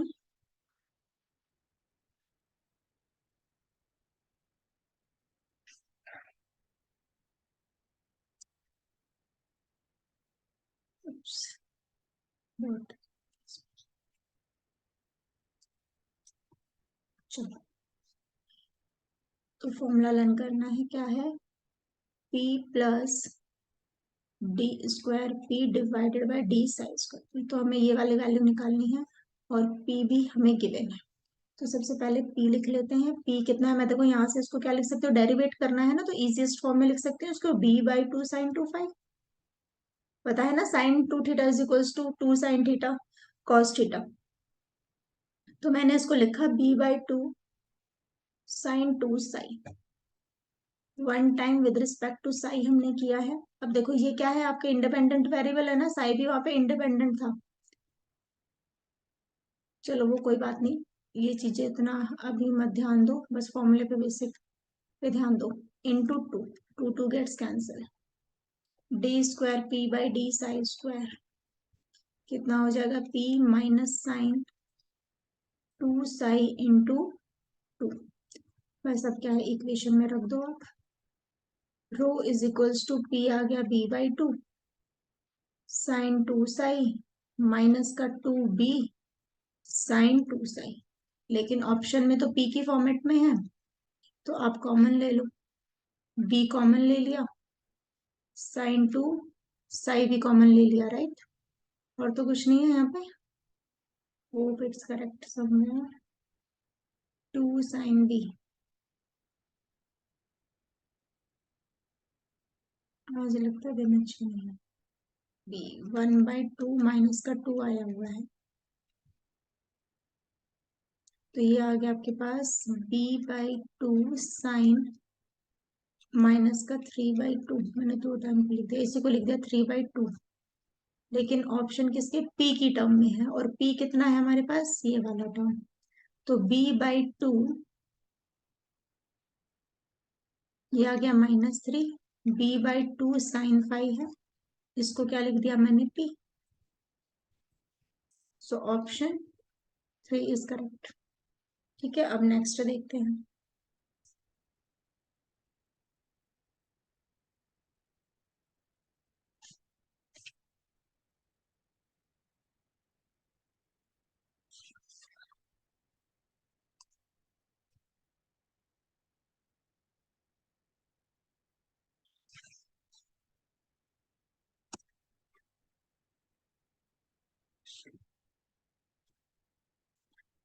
This is a series convergence divergence, देखो very basic question, DL number test ratio होता है, क्या होता है फॉर्मेट हमारा, limit n approaches to infinity a n u n, जो आपका मन करे, a n divided by a n plus 1 equals to क्या होता है, लैम्डा। अब ये वाला lambda, if it is greater than 1 than convergent, less than 1 than it is divergent. अब इस वाले फॉर्मेट को आपको सॉल्व करना है, इजी है। अब यहाँ पे जो सीरीज होती है ना, सम्मेशन होती है, तो सबसे पहले हम इसको सम्मेशन ऑफ ए एन देखते हैं क्या आएगा, and running from 0 to infinity. So this can be written as n equals to 0 to infinity. देखो 1 2 3 x power n divided by यहाँ पे कितना है, 1 के बाद 3 है, 3 के बाद 5 है, यानी कि 2n-1. दूसरा 2 4 6 है, तो ये आ गया आपके पास 2n. इजी. अब यहाँ पे इस वाले पैटर्न को आप लगा दो, तो पहले मैं a n divided by a n plus 1 ही निकालूंगी. ए एन कितना है, एज इट इज लिख दो, x power n 2n-1 2n. A n plus 1 कितना हो जाएगा, एक्स एन के प्लेस पे आप n+1 रिप्लेस कर दो. ठीक है, थोड़ा शॉर्ट करेंगे. ये कितना है, 2n-1, सो 2n+1 करेंगे यहाँ पे, तो कितना आ जाएगा ये, 2n+2-1, 2n+1, 2n+1, यहाँ पे कितना आ जाएगा, 2n+2. ये करेक्ट है क्या, नहीं. 2n-1 है, इसको मैं n+1 से रिप्लेस करूंगी ना, सो दिस इज 2n+4-1, जब 1 है 2n-1, ठीक ही है. फिर यहाँ एक वैल्यू कटनी चाहिए थी, n+1. चलो कोई नहीं, कट रही. तो यहाँ से अब देखते हैं क्या आंसर आएगा. xn कैंसिल, एक वैल्यू बचेगी 1/x. इसमें से n कॉमन ले लो, इसमें से n, इसमें से n, इसमें से भी n, सब में से n कॉमन लिया है, यहाँ से n², नीचे भी n² बचा. 2+1/n, 2+2/n divided by 2 common, 2 नहीं, n कॉमन ले लिया ना हमने, ये आ जाएगा 2-1/n. This is 2n. ये वाला n मैंने यहाँ लिख लिया, और यहाँ पे सिर्फ 2 बचता है. n² cancel. अब लिमिट ले लो, यानी यहाँ पे अब लिमिट लोगे ना आप, तो क्या आएगा, देखो जैसे ही n अप्रोचेस टू इन्फिनिटी कराओगे, ये वाले टर्म 0 हो जाएंगे, बिकॉज 1/∞ हो गया 0. यहाँ से 2 2 4 बचेगा, 2 2 4, ये दोनों भी कैंसिल हो जाएंगे, यानी कि हमें सिर्फ ये मिलेगा, limit n approaches to infinity 1/x. ठीक है, अब इसमें तो कुछ कराने की जरूरत नहीं है, तो 1/x आ गया. ठीक है, फिर भी कैलकुलेशन पार्ट आप अपने आप हिसाब से और परफेक्ट कर सकते हैं. आप इसको सेम करना है, कुछ नहीं करना है इसमें, बस ए एन लिखना है, an+1 दोनों को डिवाइड करो, फिर n कॉमन ले लो. n को हमेशा डिनोमिनेटर के फॉर्मेट में लेके आओ, क्योंकि इन्फिनिटी है, सो दैट जब आप अप्रोच कराओ तो 1/∞ 0 निकल के आ जाए वो टर्म. ये मैक्सिमम पॉसिबिलिटी लेंगे. अब यहाँ पे आ गया 1/x. अब यहाँ पे होता है हमारे पास ये लैम्डा. ठीक है, अब इस लैम्डा की वैल्यू डिपेंड करेगी कि ये एक सीरीज कन्वर्जेंट है या डाइवर्जेंट है. तो अब इस चीज को आप ध्यान से देखो, यहाँ पे है 1/x ग्रेटर देन 1. इसका क्या मतलब हो गया, इसको उल्टा कर दो, x इज लेस देन 1, यानी कि जब x लेस देन 1 होगा तो सीरीज क्या होगी, कन्वर्जेंट होगी. ऑप्शन में देखते हैं, तो फर्स्ट ऑप्शन करेक्ट है हमारा. सेकंड ग्रेटर देन 1 पे आ रहा है, गलत है. Divergent if x is less than 1, नहीं भाई, ये तो कन्वर्जेंट है. इक्वल्स टू 1 पे तो वैसे ही टेस्ट फेल हो जाता है, डाइवर्जेंट नहीं आता. मान लो यहाँ इक्वल्स टू 1 आता तो टेस्ट फेल हो जाता है. ठीक है, इजी क्वेश्चन, तो first option is correct. Next one, particular integral solution of system. ठीक है, अब देखो पीआई निकालना है इसका. वैसे तो आप इस क्वेश्चन को करोगे ना, x², इसको डिवीजन रूल से करोगे ना, तो भी आपका आंसर आ जाएगा, पर बहुत लेंथी होता है, वो करना भी नहीं चाहिए, एटली मैथ्स का स्टूडेंट है. तो इसको पी आई निकालने के लिए, बस इसका तो पूरा सॉल्यूशन निकालने के लिए तो कंप्लीट इंटीग्रल, पर्टिकुलर इंटीग्रल, पूरा एडिशन करते हैं ना, पर अभी हम नहीं करेंगे, हम डायरेक्ट करेंगे. इस फॉर्मेट को लिखेंगे d³. बस ये कैलकुलेशन पार्ट है, इसमें और कुछ नहीं. यहाँ पे लिख लेते हैं x². जब भी इस टाइप का फॉर्मेट हो, यानी कि यहाँ पे जब भी x यानी वेरिएबल के टर्म में कोई पावर हो, सो बस हम बाइनोमियल का ही यूज करते हैं. और बाइनोमियल में भी कौन सी वाली बाइनोमियल, आइदर 1 प्लस और माइनस होल इनवर्स वाला, इसी ही टर्म में हमको कन्वर्ट करना है इसको एने हाउ, यानी कि यहाँ पे डी ले लो. ठीक है, तो सबसे पहले हमें इस क्वेश्चन में क्या करेंगे, यहाँ पे 1 बनाना है. 2d आपने कॉमन लिया, जैसे ही 2d का डिवाइड किया, मैं डायरेक्ट करती हूँ उसको, ये आ जाएगा d² 2 3d बाई 2 +1, यही आ जाएगा, वो भी यही आ जाएगा ना। हाँ ठीक है, x²। अब अभी मैंने बताया फॉर्मेट बनानी है हमें, तो यहाँ पे आ गया 2d, ये आ गया 1 प्लस d² 2 प्लस 3/2 x²। अच्छा, d हमारे पास डेरिवेटिव होता है, 1/d आपके पास इंटीग्रेशन होता है। वैसे भी देखो यहाँ पे x³ पावर इंक्रीज हुई है, तो यानी कि लास्ट में इंटीग्रेशन तो करना ही है, तो वो 1/d हमें मिल गया। अब यहाँ पे 1/2d किया, इस वाले टर्म को लिख दिया मैंने 1 plus d² 2 plus 3d/2 whole inverse into x²। अब एक और बात, यहाँ पे क्या है, x², अंदर आपको नजर आ रहा है, जब हम बाइनोमियल ओपन करेंगे तो इस ब्रैकेट के अंदर x² को लेके आएंगे और फिर वहां से डेरिवेट भी करना पड़ेगा। सो d कितना होता है, 1 टाइम डिफरेंशिएशन।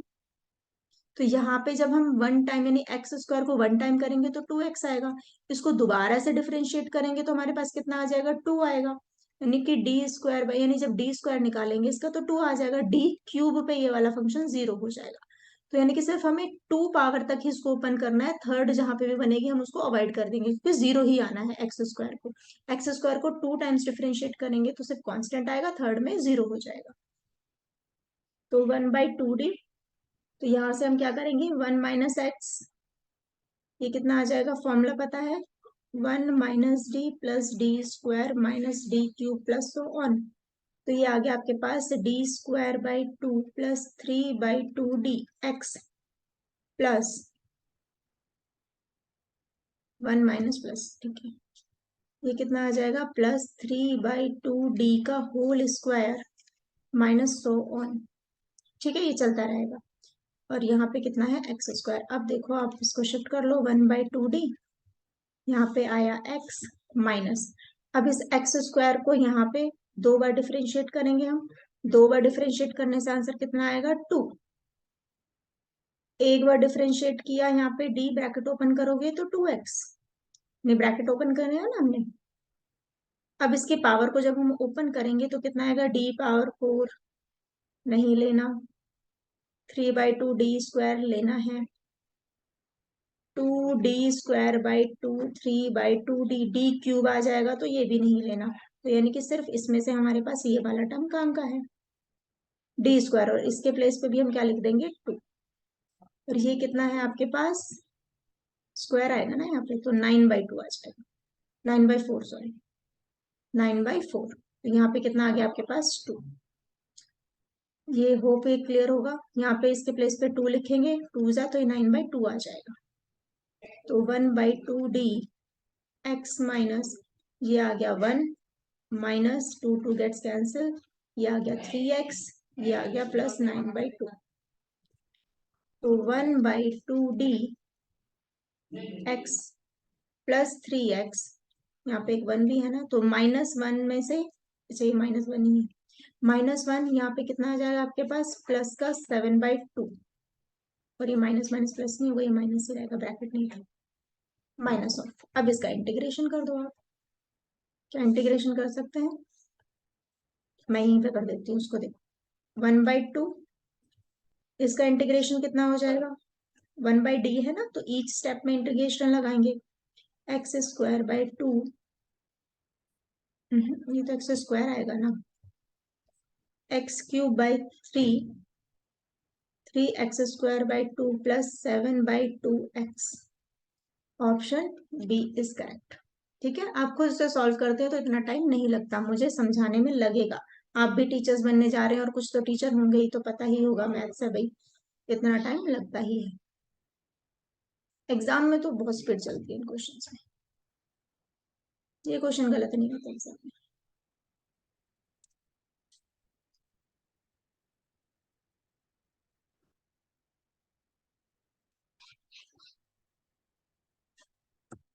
अच्छा, अब ये देख लेते हैं, इसमें ना पूरा सेलेक्ट का ऑप्शन नहीं है कि एक बार सेलेक्ट किया सब कुछ डिलीट हो गया, थोड़ा थोड़ा करना पड़ता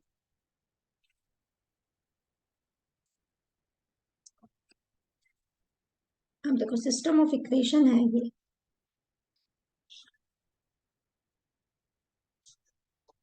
the system of equation has unique solution. अब यूनिक सॉल्यूशन कब होता है किसी भी सिस्टम का? ऑग्यूमेंटेड मैट्रिक्स का नाम सुना होगा। When rank of a matrix equals to rank of augmented matrix. और ये भी किसके इक्वल होना चाहिए? Number of unknowns.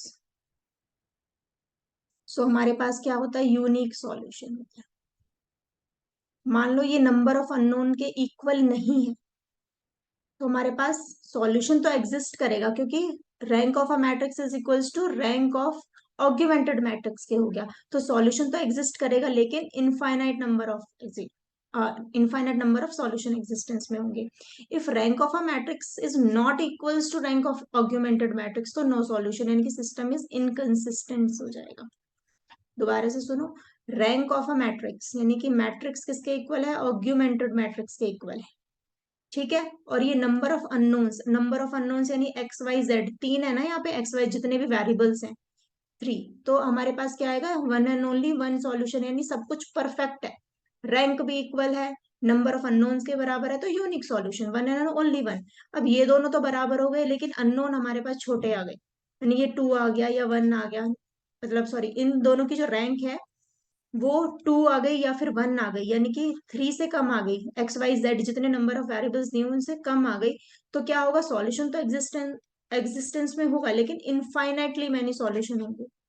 ठीक है। और जब ये ही मैट्रिक्स के जो रैंक है वो ऑग्यूमेंटेड के ही इक्वल नहीं रहे, तो क्या आएगा? नो सॉल्यूशन, यानी कि सिस्टम क्या रहेगा? इनकंसिस्टेंट रहेगा। ओके। तो अब करते हैं इस क्वेश्चन को। और इस टाइप का क्वेश्चन ना बड़ा मतलब इंपॉर्टेंट होता है। कोई ऐसा एग्जाम होता ही नहीं जिसमें इस टाइप के क्वेश्चन ना देखना पड़े। किसी में बिल्कुल स्टार्टिंग का दे देते हैं, किसी में थोड़ा हायर लेवल का देते हैं, लेकिन ये क्वेश्चन किसी ना किसी रूप में आपको जरूर मिलेगा।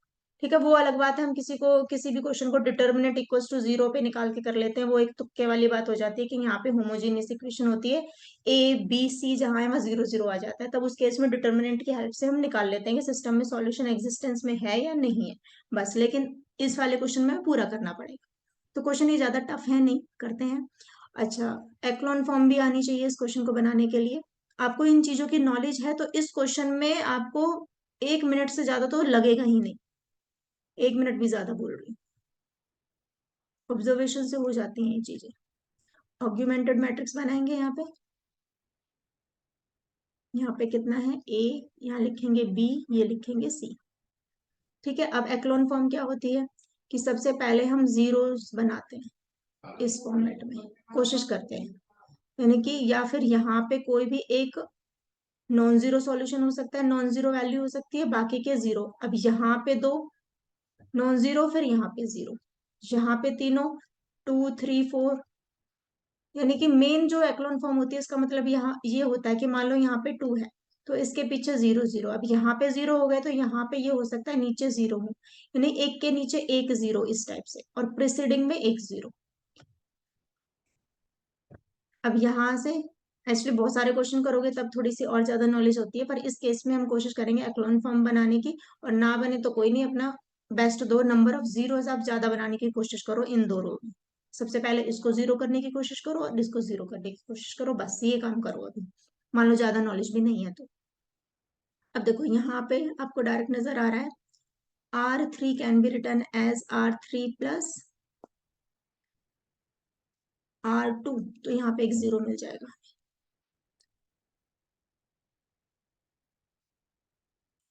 ये सब सेम रहेगा।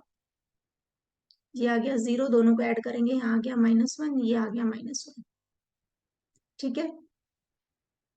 अब यहाँ से कितना किया था हमने? R3 कितना किया था? +B। अब क्लियरली मान लो मैं इसमें कर दूं, ये 1 और 2 ही है ना, इन दोनों को, अब इस वाले को मान लो मैं जीरो बनाने की कोशिश करूं तो बन जाएगा।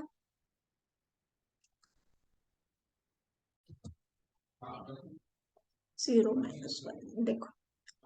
ओ, -2 1 1 इक्वल्स टू ए, ये 1 है, हो जाता ना भी क्वेश्चन खराब। R3 इक्वल्स टू, फिर हमें क्या करना पड़ेगा, ये वाला 0 बनाना है ना, तो -2 करना पड़ेगा भाई। तो दिस माइनस, ये माइनस माइनस प्लस हो जाएगा।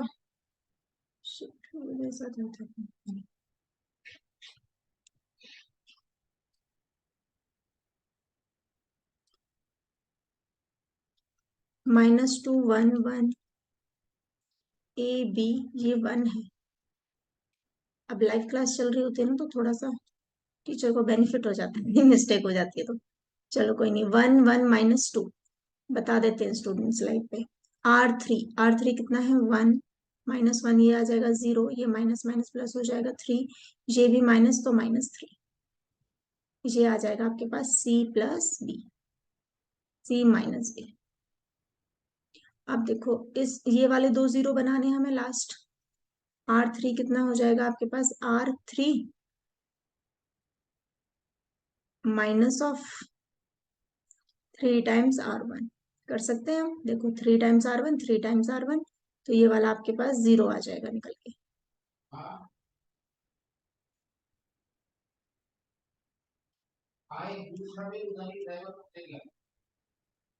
ए बी, मैंने क्या किया यहाँ पे, R3 कितना है, C-B -3 टाइम्स ऑफ R1।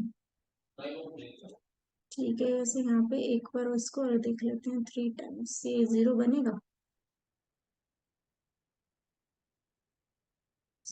नहीं 0 नहीं बनेगा, नहीं 0 तो नहीं बनेगा। तो हम क्या काम करेंगे इसमें,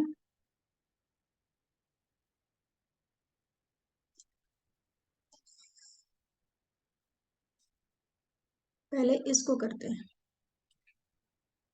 R2 को लिख सकते हैं, R2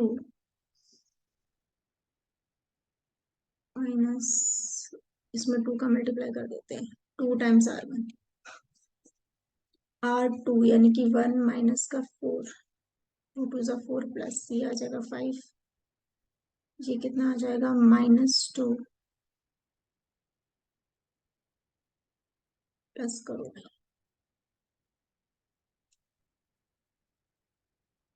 दोबारा करना बेटर है कुछ, एक बार गड़बड़ हुई तो हुई, सॉरी फॉर दैट। सो देखो अभी आप फुल कंसंट्रेशन से करते हैं,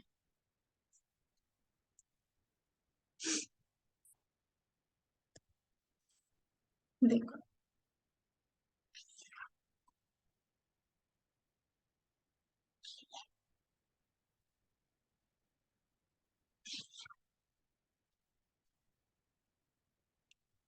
-2 1 1 1 -2 1 1 1 -2, ऑग्यूमेंटेड मैट्रिक्स लिखी ABC। ठीक है, मेन पर्पस पहले नीचे वाले को 0 करना, फिर उसके नेक्स्ट वाली यानी कि नीचे से ऊपर वाली को 0 नंबर ऑफ जीरोस बनाने हमें, यानी कि पहले R3 में मैक्सिमम 0 बनाओ, फिर R2 में 0 बनाने की कोशिश करते हैं। तो ये रूल पहले ही अप्लाई कर देना चाहिए था। तो सबसे पहले हमने लिखा R3 को लिखा हमने R3 -R2, तो कितना आया, -1 1 1 ए, ये एज इट इज रहने दिया। वैसे एक ही उसमें कर सकते थे, पर मिस्टेक अवॉइड हो इसलिए मैं 2 स्टेप में कर रही थी इस क्वेश्चन को, फिर भी हो ही गई मिस्टेक। चलो R3 -R2, ये आ गया 0 आपके पास, ये आ गया माइनस ऑफ ये 3 आ गया, ये माइनस ऑफ -3 आ गया, C-B। अब नेक्स्ट स्टेप में इस वाले से देखते हैं, R2 को हम क्या लिख सकते हैं, देखो 2 टाइम्स R2 लिखा, यहाँ पे लिखा R1। अब देखो ये तो 0 3 -3 है, यहाँ पे आ गया हमारे पास कितना, ए, R2 यानी कि 2B प्लस का ए लिख दिया यहाँ पे, और यहाँ पे हमने लिखा इसको 2 टाइम्स R2 यानी कि 2 या -2 हो जाएगा, ये हो गया 0, ये -2 है आपके पास, -4 + 1 यानी कि -3, और ये हो जाएगा आपके पास +3। ठीक है, C-B। अब देखो नेक्स्ट स्टेप में ये 0 तो बन जाएगा। R3 हमने लिखा कितना, R3 + R2, तो -2 1 1 0 -3 3 0 0 0 ये हो गया ये, और ये C-B, ये 2B है तो ये आ जाएगा A+B+C। यहाँ तक ठीक। टाइम टेकिंग है क्वेश्चन, मैंने ले लिया एक्चुअली, इतना टाइम इतना लगता नहीं है, लेकिन इतना करने के बाद भी हम मिस्टेक कर जाते हैं एग्जाम में, क्योंकि बड़ा प्यारा ऑप्शन दिया हुआ है A+B+C=0। तो हम सोचेंगे कि यहाँ पे 0 है, रैंक ऑफ द मैट्रिक्स यानी कि इसकी मैट्रिक्स और rank of this augmented matrix दोनों की आ गई 2, क्योंकि एक 0 हो गई तो जितने भी नॉन जीरो रोज होती है वो रैंक ऑफ द मैट्रिक्स होती है, और इसमें भी नॉन जीरो कितनी हो जाएंगी, 2 आ जाएंगी। तो ऑग्यूमेंटेड मैट्रिक्स की रैंक भी कितनी आ जाएगी, 2। तो हमें पता है रैंक ऑफ द मैट्रिक्स जो होती है ऑग्यूमेंटेड मैट्रिक्स के बराबर हो जाए तो क्या हो जाता है हमारे पास, तो सॉल्यूशन एग्जिस्टेंस में होता है, और सॉल्यूशन भी कैसा होता है, आइदर इनफाइनाइट या फिर unique solution. Has a unique solution पूछा हुआ है, तो यूनिक सॉल्यूशन किस केस में होता है, जब नंबर ऑफ अननोन के इक्वल, यानी कि रैंक इनकी 3 आनी चाहिए थी, पर हमारे पास 3 नहीं आएगी, इनकेस हमने इसको 0 कर दिया तो हमारे पास रैंक कितने निकल के आएगी, 2, और 2 निकल के आई, यानी कि हमारे पास ये ऑप्शन गलत हो जाएगा, यूनिक सॉल्यूशन नहीं हो सकता है। मान लो यहाँ पे A=B=C कर दिया, तो यहाँ पे ये वाला टर्म आ जाएगा हमारे पास 3A। तो यानी कि इस केस में rank of the augmented matrix के इक्वल ही नहीं होगी, सिस्टम ही इनकंसिस्टेंस हो जाएगा, ये वाले इनका तो कोई सेंस ही नहीं बनता, -2 है कुछ भी। तो यहाँ पे आएगा option unique solution is not possible, either system is inconsistent, और बस इनकंसिस्टेंस आएगा इधर भी क्या, तो यानी कि unique solution is not possible. आ गया समझ। तो इस वाले क्वेश्चन पे थोड़ा सा ध्यान देना, इस टाइप के क्वेश्चन में आते हुए भी लास्ट में गलत हो जाते हैं ऐसे क्वेश्चन। अब ये वाला क्वेश्चन देखो, यहाँ पे जिसको पैटर्न आता होगा वो भी पहचान लेगा इसको, यहाँ पे लेकिन 2n है, ये ध्यान रखना है। आपने इस टाइप के क्वेश्चन देखे होंगे, summation R running from 1 to n है, यहाँ पे कोई 1+r/n फॉर्म है, ये 1/n है, तो इनको हम क्या लिख देते हैं, इंटीग्रेशन 0 to 1, और r/n को रिप्लेस कर देते हैं हम x dx से, ठीक है, यानी कि इंटीग्रेशन dx, ये रूल होता है। जहाँ पे r/n बना उसको कन्वर्ट कर दिया x से, रिमेनिंग समेशन का जो पार्ट होता है which is r running from 1 to n या 0 to n, जैसे 1 to n ही होता है, 1 to n, और यहाँ पे 1/n कंपल्सरी है तो इसको इंटीग्रेशन dx से रिप्लेस कर देते हैं, ये रूल होता है लिमिट का, when n tends to infinity, actually इसी को पूरा लिख लेते हैं, ठीक है। पर यहाँ पे कितना है 2n, तो कोई बात नहीं, तो यहाँ पे हम लिख देते हैं इसको 0 to 2 इंटीग्रेशन के फॉर्मेट में, प्रोवाइडेड यहाँ पे हमारे पास फॉर्मेट कौन सी होनी चाहिए, r/n होनी चाहिए, तो पहले इसको r/n में हम कन्वर्ट भी करेंगे। सो इस वाले टर्म को हम क्या लिख सकते हैं, देखो r है, यहाँ से नीचे से हमने n कॉमन ले लिया, अंदर बचता है हमारे पास 1+r/n का होल स्क्वायर, ठीक है। तो ये 1/n मिक्सअप हो गया इस समेशन के साथ और लिमिट के साथ, तो हमने इसको लिख दिया 0 to 2, क्योंकि यहाँ पे 2 है। अब यहाँ से इस बाय क्लब नहीं हुआ है, सॉरी, ये वाला n तो पहले दिया हुआ है ना इन्होंने, ये एक एक्स्ट्रा n है, वो इंटीग्रेशन में क्लब हो गया, ये आ गया r/n इंटीग्रेशन 1+x²। अच्छा, अभी r/n नहीं रहने दो, तो नेक्स्ट उसमें क्या हो जाएगा, ये integration 0 to 2x √x² dx। Question बड़ा इजी था ये, बस 1/x² को t ले लो, ये 2x = dt हो जाएगा, और यहाँ से आप लिमिट सब्स्टिट्यूट करो, 0 रखोगे तो t = कितना आ जाएगा 1, आपने 2 रखा तो t = कितना आ जाएगा 5। सो 1 to 5 आपके पास लिमिट आ गई, ये आ गया आपके पास dt/2, ये मैंने 1/2 यहाँ लिख लिया, ये आ गया √2 dt। अब यहाँ पे कितना है, t माइनस का हाफ, +1 ऊपर +1 नीचे, तो ये कितना आ गया, एक में से आधा, ये आधा बचता है, यहाँ पे भी कितना आ गया, हाफ। सो 2/2 इधर आ गया, ये आ गया आपके पास t 1/2 1 to 5, तो ये वाला कैंसिल, ये आ गया √5 -1, थर्ड ऑप्शन, ठीक है। अब ये तो स्टेटमेंट बेस्ड क्वेश्चन है, ये तो आपको आने चाहिए अपने आप ही, इनका ना तो कुछ ट्रिक होती है ना कुछ, अपने आप बना सकते हो। Mathematics is the gate way and key of all the sciences, किसने बोला था, बेकन। रोजर बेकन ने। ठीक है, एक्चुअली मैंने अपने टाइम पे ये एक शॉर्टकट से याद किया था, ये उस टाइम भी मतलब बड़ा चलन में था, इवन सी टेट वगैरह में भी पूछ लिया जाता था ये क्वेश्चन, एच टेट के उसमें थ्योरी बेस में भी। तो मैंने इसको याद किया हुआ था कि एक गेट बना हुआ है, उसकी चाबी मिल नहीं रही है, तो एक बेकार सा आदमी होता है, सब पूछता है वे तू कौन तू कौन, लेकिन वो तो निकला समझदार। तो उसने क्या बोला, मेरे पास है चाबी। तो बे तू कौन, बे तू कौन बोलते रहते हैं उससे, तो पर चाबी उसी के पास थी। यानी कुछ भी आप एक स्टोरी के फॉर्मेट में इन स्टेटमेंट को थोड़ा सा याद कर सकते हो। मैंने गेट के हिसाब से किया था कि एक गेट है, उसके ऊपर एक लॉक लगा हुआ है, उसकी चाबी किसके पास है, जिसको बेकार समझते थे लोग, बेकॉन बेकॉन तू कौन है। तो मैंने ऐसा याद कर लिया उसको, रोजर बेकॉन। आज ये क्वेश्चन देखने को भी मिल गया यहाँ। चलो नेक्स्ट देखते हैं, 112 एंड दिस, पहले ये कर लेते हैं फिर इस पे चलते हैं। 113 the real part of this. देखो कई तरीके से कर सकते हो इस क्वेश्चन को, इसका रियल पार्ट निकालना है आपको। आयोटा को कन्वर्ट करके लिख लो या डायरेक्ट भी लिख सकते हो। देखो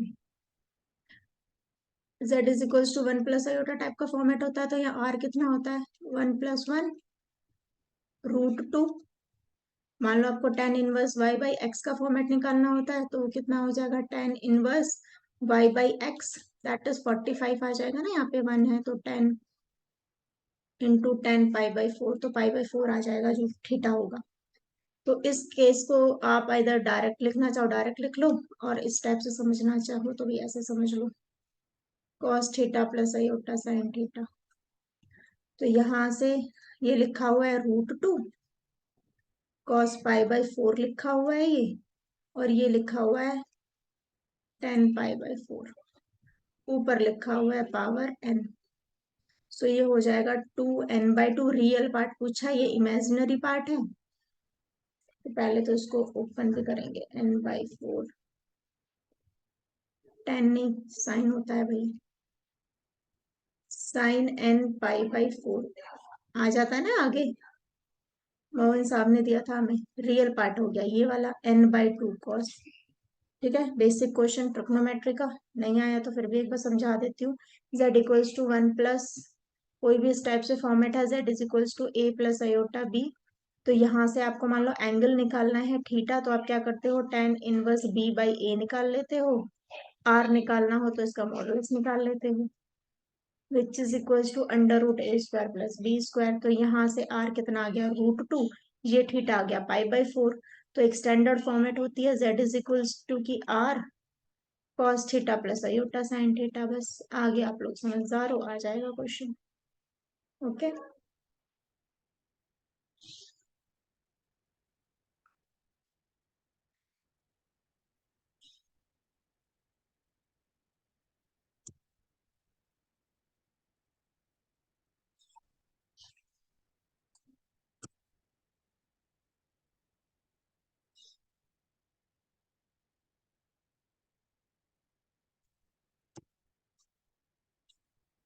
ये क्वेश्चन देखो भाई। A man is known to speak truth 3 out of 4 times he throw a die and reports that it is a 6. Find the probability that it is actually a 6। ठीक है, अब ये एक्चुअली कंडीशनल प्रोबेबिलिटी का question है, इसमें हम Bayes theorem की help से, मतलब कंडीशनल से ही हो जाएगा ये। तो किस टाइप से करेंगे इस क्वेश्चन को, थोड़ा सा दिमाग लगाओ, आपको आता होगा ये क्वेश्चन, ज्यादा टफ है नहीं ये। देखो बेस थ्योरम क्या कहती है, पहले थोड़ा सा बेस थ्योरम का इंट्रो दे देती हूँ, फिर इस क्वेश्चन को हम इजिली सॉल्व कर पाएंगे। बेस थ्योरम कहती है कुछ इस टाइप से, आपने कोई स्टेटमेंट देखी होगी, इसको यहाँ पे उल्टा करके लिख देते हैं, यहाँ पे A1 लिखते हैं, इसको उल्टा करके लिख देते हैं। याद है तो बहुत अच्छा, नहीं याद तो हम अपने जो 11th 12th का भी क्यों, 9th स्टैंडर्ड का जो बेसिक फॉर्मूला है उसी से इसको निकाल, बस मैं आपको यहाँ पे फॉर्मूला लिखवा देती हूँ कि ये होता है, और समझा देती हूँ।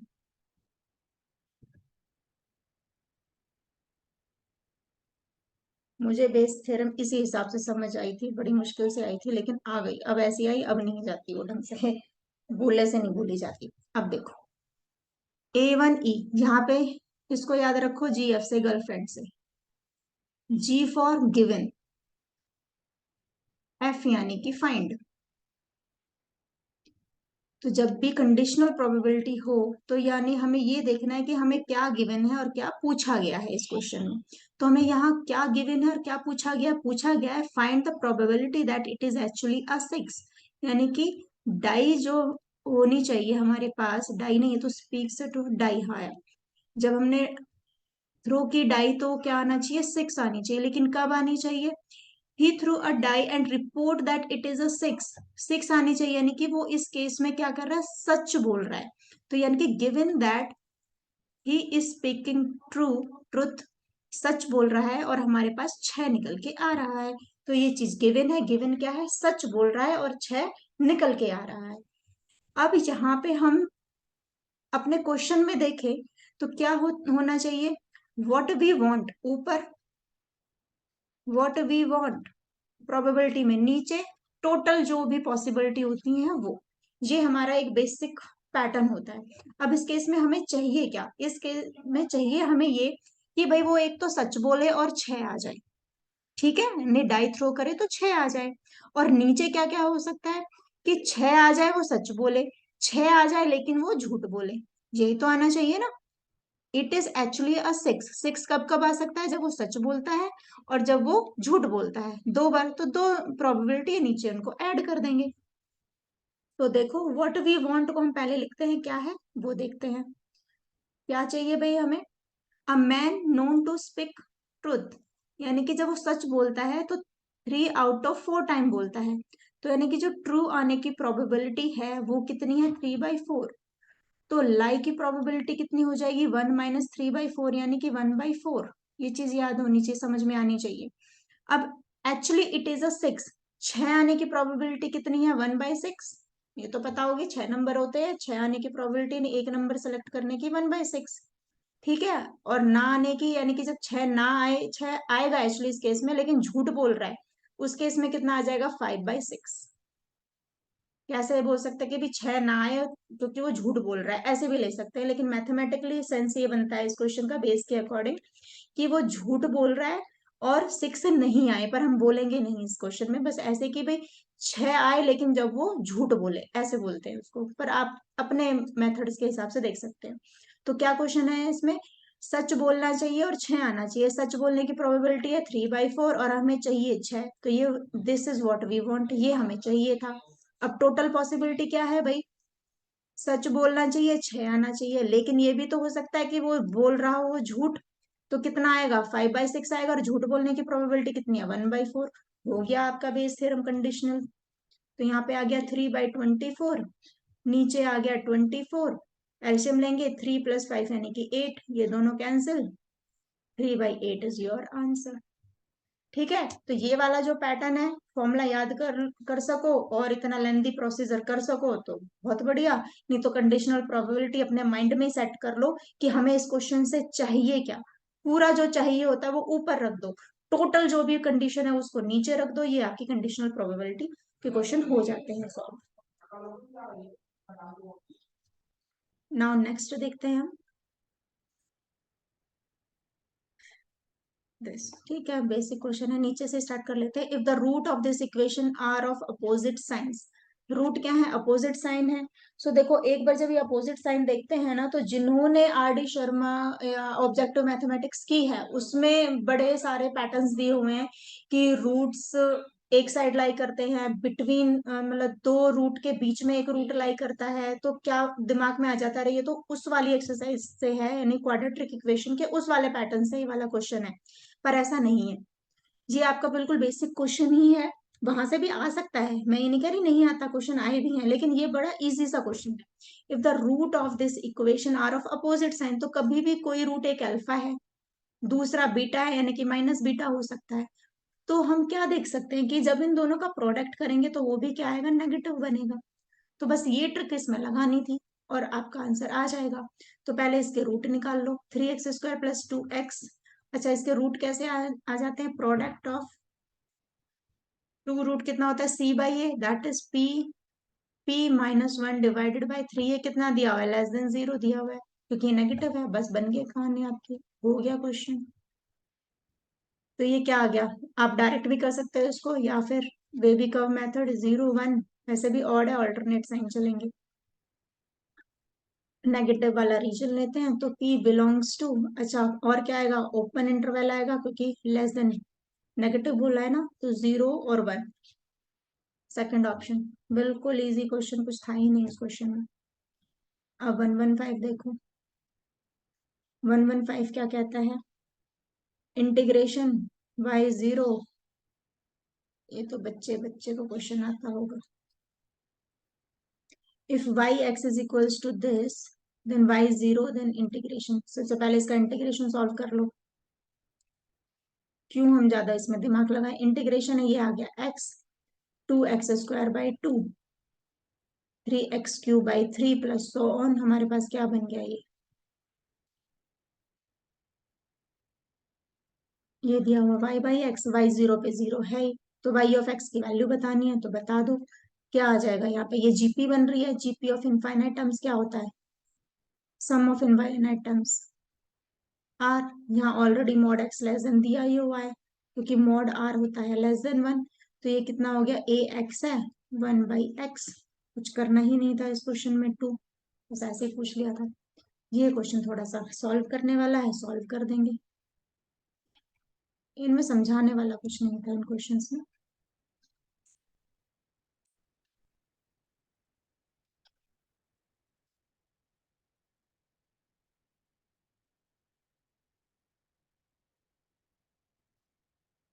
ये है a+ib 1/3,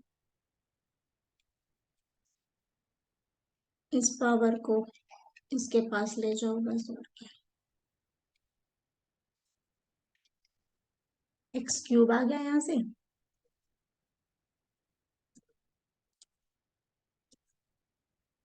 अबे, एक सेकंड, पता नहीं क्या हुआ।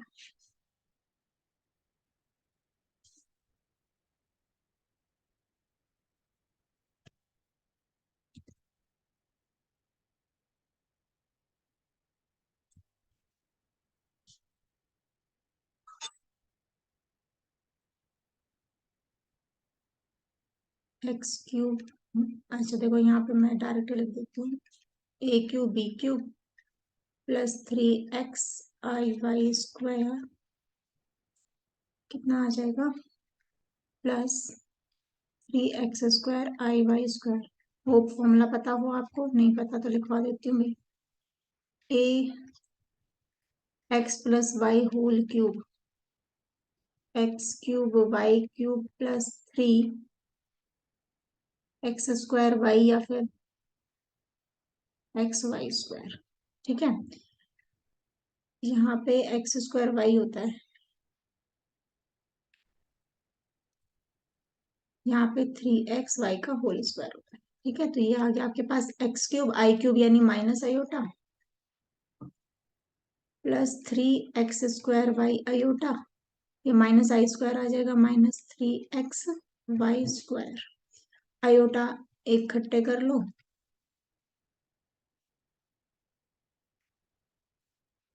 3x² माइनस का y। अब कंपेयर कर लेते हैं, कंपेयर करने से पहले यहाँ लिख दो x कॉमन, x² - 3y², यहाँ से y आयोटा कॉमन, 3x² - 1, -1 तो नहीं आएगा अभी कहीं पे भी, y³ है ना, y²। अब आप a और b को सेपरेट लिख दो, a कितना आ गया आपके पास, x,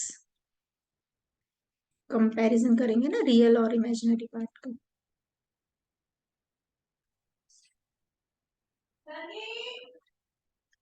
a/x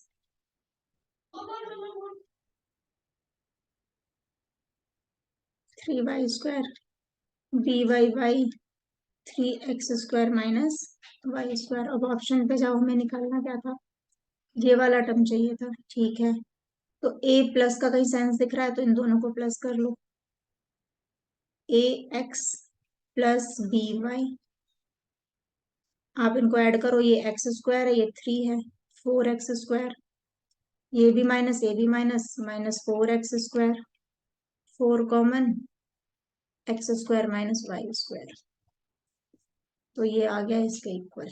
ठीक है। अच्छा, क्या इस क्वेश्चन को हम किसी और तरीके से कर सकते थे? आयोटा आ गया ना, तो इसलिए नहीं कर सकते, अदरवाइज वैल्यू सब्स्टिट्यूशन से ट्राई कर सकते थे। पर सेफर जोन पे इसको सॉल्व ही कर लो। अच्छा, solution of this differential equation, easy सा क्वेश्चन दे दिया। जिनको फॉर्मूला याद है हो गया क्वेश्चन, नहीं फॉर्मूला याद है तो कोई बात नहीं, आगे बहुत सारी इजी क्वेश्चन है वो कर लेना, क्योंकि ये वाले क्वेश्चन तो इस स्टेज पे याद होने चाहिए। dy है, इसको आप नीचे ले आओ, y, y² -1, ऐसे जस्ट सेपरेट कर रही हूँ उसको टाइम बचाने के लिए, x² -1। ठीक है, इंटीग्रेशन किसका होता है ये? सीकेंट का, सीकेंट इनवर्स x यहाँ ले लिया प्लस c। अब देखो ये है कहानी एक्चुअली, y(2) कितना दिया हुआ है? 2/√3। इसका मतलब क्या है? हमने x के प्लेस पे 2 रखा तो हमारे पास y ये निकल के आया। ठीक है, ये यानी कि y की वैल्यू दी हुई है, नहीं y is equals to 2√x, ये दिया हुआ है, होता है ना, y in terms of x। तो y की वैल्यू यानी x की वैल्यू 2 रखी तो y हमारे पास ये निकल के आया, तो ये आ गया सीकेंट इनवर्स 2√3। x कितना है? 2 प्लस c। अब 2, ये देख लो कॉस में √3/2 किसकी वैल्यू होती है? 30 डिग्री, यानी कि π/6 हो गया। 2 किसकी वैल्यू होती है? 60 डिग्री, यानी कि π/3 हो गया प्लस c। तो यहाँ से c निकाल लो, π/6 माइनस π/3, ये 30 है, ये 60 है, 60 वाला बड़ा, -π/6 यहाँ पे रख दो। किसकी वैल्यू पूछी है भाई? y की। यहाँ से देखो, y is equals to sec inverse x plus c, कितना आया? माइनस का π/6, थर्ड ऑप्शन करेक्ट। ठीक है, इजी था क्वेश्चन। नेक्स्ट देखो,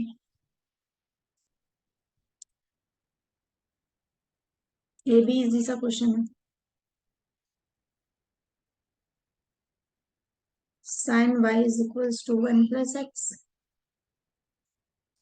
sin 1 plus y, then dy upon dx निकालना है। अच्छा, तो पहले तो हमें ये करना पड़ेगा, sin 1 plus Y plus X, क्यों ओपन करना है इसको? बिना ओपन करे भी तो कर सकते हैं ना, इतने तो बड़े हो गए, करते हैं डायरेक्ट। कुछ वैल्यूज भी दी हुई हैं शायद,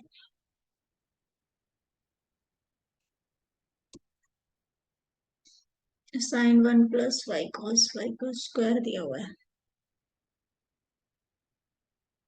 कॉस वाई वाई डैश हो जाएगा, ये 1 प्लस एक्स है, डेरिवेट करेंगे तो कॉस के टर्म में चला जाएगा, थोड़ा और टफ पड़ेगा तो इसको खोल ही लेते हैं, जल्दी हो जाएगा।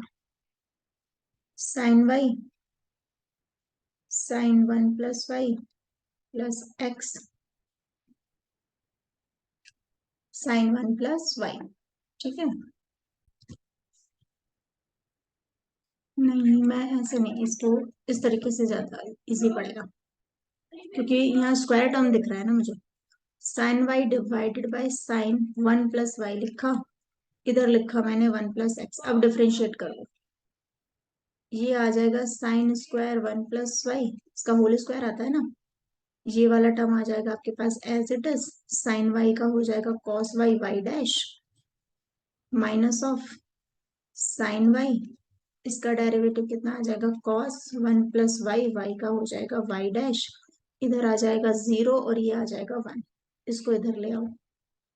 अच्छा, अब यहाँ से और क्या कर सकते हैं हम? साइन वाई डैश ले लो कॉमन, अंदर क्या बचा? Sine 1 plus Y cos Y minus sine Y cos 1 plus Y equals to sine square 1 plus Y. ये तो फॉर्मेट बन गया हमारे पास, वाई डैश ये आ गया आपके पास sine square 1 + y divided by, ये किसका फॉर्मेट है देखो, साइन कॉस साइन कॉस, तो ये बन गया आपके पास साइन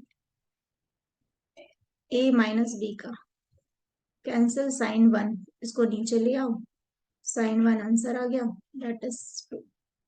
ठीक है, इजी क्वेश्चन है ये। हाँ, ये क्वेश्चन, इस क्वेश्चन को हाँ 3 से 4 तरीके से कर सकते हैं। ठीक है, जो एक तो है कि पूरा टोटल सॉल्व करें, ऑब्वियसली नहीं करना, एक की हाफ सॉल्व कर दिया और फिर वैल्यू सब्स्टिट्यूशन कर दो। 3, ये वाला पॉइंट है, ये ही डायरेक्ट सब्स्टिट्यूट करा के देख लो। 4, इनको पहले नंबर्स मानो और फिर इसको सेटिस्फाई कराओ। ठीक है, सो मैं 2 तो करा देती हूँ, उनको कैसे कर सकते हैं, अब क्वेश्चन पहले पढ़ लेते हैं। Equation of a line passing through this point A B and the point of intersection of this two line will be. कह रहे कि point of intersection of two line है भाई, उनका पॉइंट ऑफ इंटरसेक्शन है, कहीं ना कहीं कॉमन एक पॉइंट होगा। एक तो ये बात, तो equation of a line passing through the point a, b and the point of, तो एक ऐसी लाइन बताओ जो इनके पॉइंट ऑफ इंटरसेक्शन से पास होती हो और a, b से भी पास होती हो, ये बतानी है ना हमें।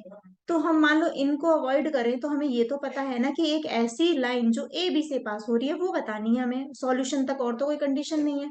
तो भाई ऑप्शन आप इसको एलिमिनेट कर सकते हो, तो ऑप्शन से कैसे एलिमिनेट करोगे, देखो एडिशन है, टोटल एडिशन है, तो मेरे ख्याल से तो ये आना नहीं है, तो चलो फिर भी करके देख लेते हैं। यहाँ से एक्स ए बी है ना, तो ये आएगा a³ + b³ इक्वल्स टू, ये आ जाएगा a² भी, यहाँ पे आ जाएगा ab² नॉट इक्वल्स टू, तो प्लस वाले तो आप वैसे एलिमिनेट कर दो। फिर भी इसमें रख के देख लो, y है तो a² b - b² a, addition के इक्वल हो ही नहीं सकता, ये वाला भी कैंसिल, ये भी एडिशन है, वैल्यू सब्स्टिट्यूट करोगे ना यहाँ ए बी, तो ये भी नेगेटिव के इक्वल हो ही नहीं सकता, नेगेटिव नेगेटिव इसमें आप रखोगे ना ए बी, तो ये वाली वैल्यू सेटिस्फाई हो जाएगी आपकी, देखो a³ b - b² a, इधर भी ab² आ जाएगा, सॉरी क्यूब, क्यूब क्यों लिख रही हूँ मैं, a माइनस ab² सेटिस्फाई हो जाना चाहिए था, अच्छा ये बी है ना, स्क्वायर है, ठीक है, हो गया सेटिस्फाई। ठीक है, एक तो है ये तरीका, मान लो ये ऐसे दिमाग ना चले, ऐसे तो चल ही जाना चाहिए, क्योंकि हम सोचते हैं कि the point of intersection of these two line दिया हुआ है, तो इनका तो कुछ ना कुछ यूज होगा ही, यूज होता है, इनकी वैल्यू से हम क्या करते हैं, एक्स और वाई की वैल्यू निकाल लेते हैं, एक्स और वाई की वैल्यू निकालने के बाद फिर ऑप्शन में सब्सटीट्यूट करते हैं, तो इतना भी कहानी नहीं करनी है जब हमारे पास इजी ऑप्शन अवेलेबल है।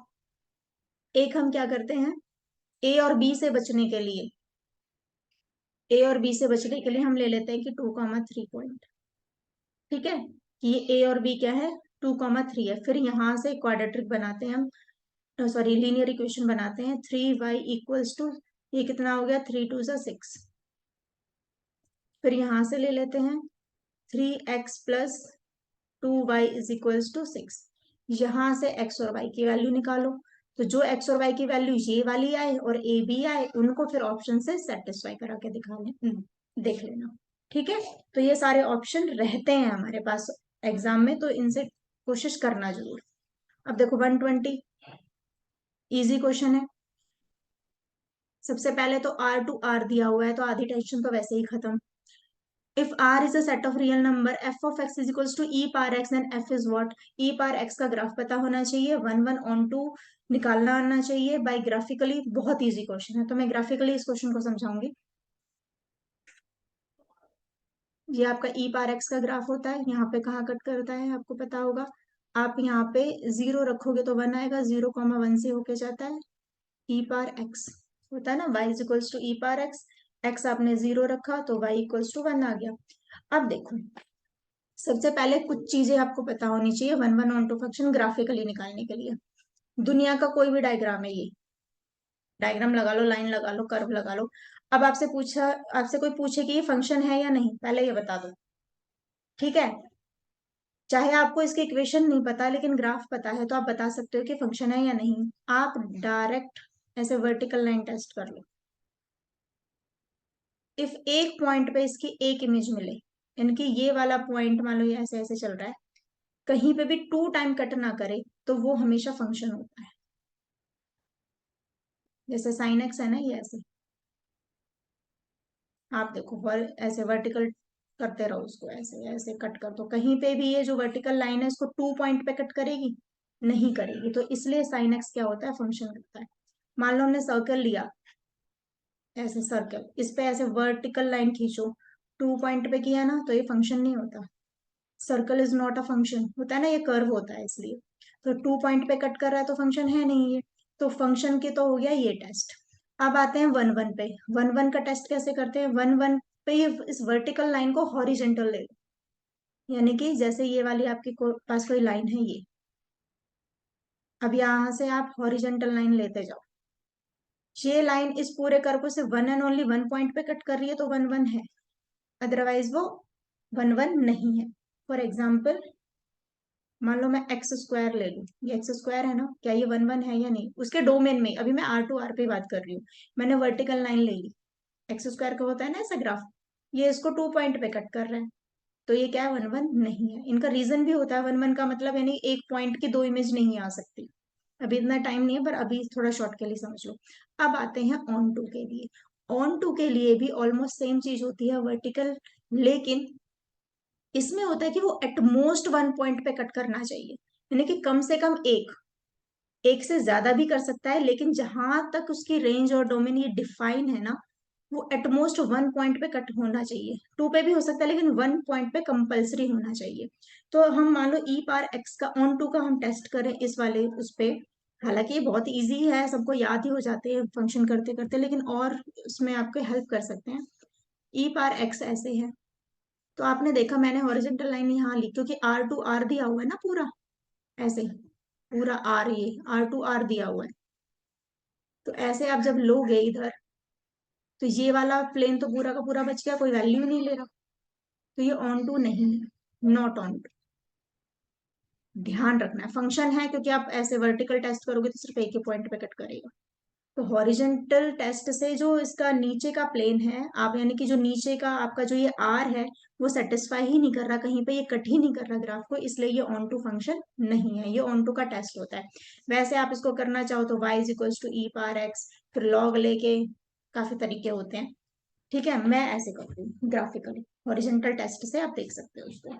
अब इंजेक्टिव यानी वन वन, तो वन वन है या नहीं, सरजेक्टिव यानी ऑन टू, बाइजेक्टिव तो है ही नहीं, ना इधर सरजेक्टिव नॉर इंजेक्टिव नहीं। इंजेक्टिव का मतलब क्या होता है, वन वन, सरजेक्टिव का मतलब ऑन टू सर होते हैं हमारे, ये भी नहीं।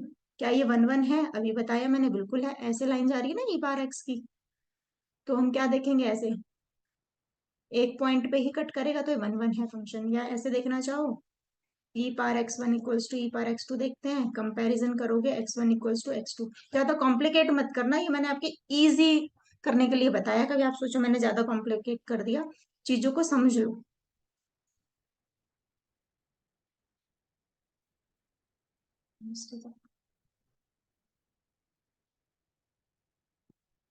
फिर से देखो, वन वन निकालना है ना हमें, तो आप क्या करोगे, ऐसे हॉरिजेंटल टेस्ट ले लोगे, ऐसे मतलब ये मेरे से खिंचानी है, 2 पॉइंट पे कट कर दिया, लेकिन ऐसे टेस्ट लेते हैं ना, मैं ऐसे लाइन करता, तो ये सिर्फ इसको 1 पॉइंट पे कट करती है, 1 पॉइंट यानी कि वन वन पे है ऐसे।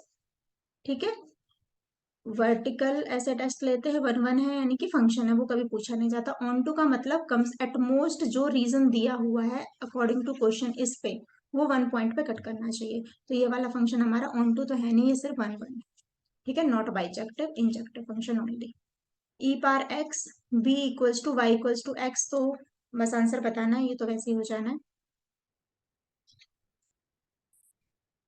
देखो ई पार एक्स का ग्राफ ऐसे, वाई इक्वल्स टू का ऐसे, कहीं कहीं तक भी कट करते ही नहीं है, क्योंकि ये सिर्फ एक्स एक्सिस को 1,0 पे कट करता है, ये यहाँ पे एक्स सॉरी वाई एक्सिस को ये 0,0 पे कट करता है।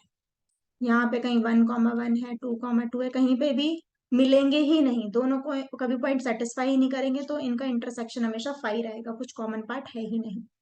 ठीक है, थैंक यू फॉर दिस, कहते हैं ना, पेशेंस। आप इसको थोड़ा स्पीडली देख सकते हैं, मैंने थोड़ी अपनी तरफ से कोशिश की है कि थोड़ा सा मैं एक्सप्लेन कर पाऊँ, पर अभी थोड़ा एग्जाम टाइम है, आप इसको स्पीड बढ़ा के देखिए, और होप ये सेशन आपके लिए हेल्पफुल हो। अभी मैं पार्ट 2 कुछ टाइम बाद अपलोड कर दूंगी। Okay. Thank you and bye bye.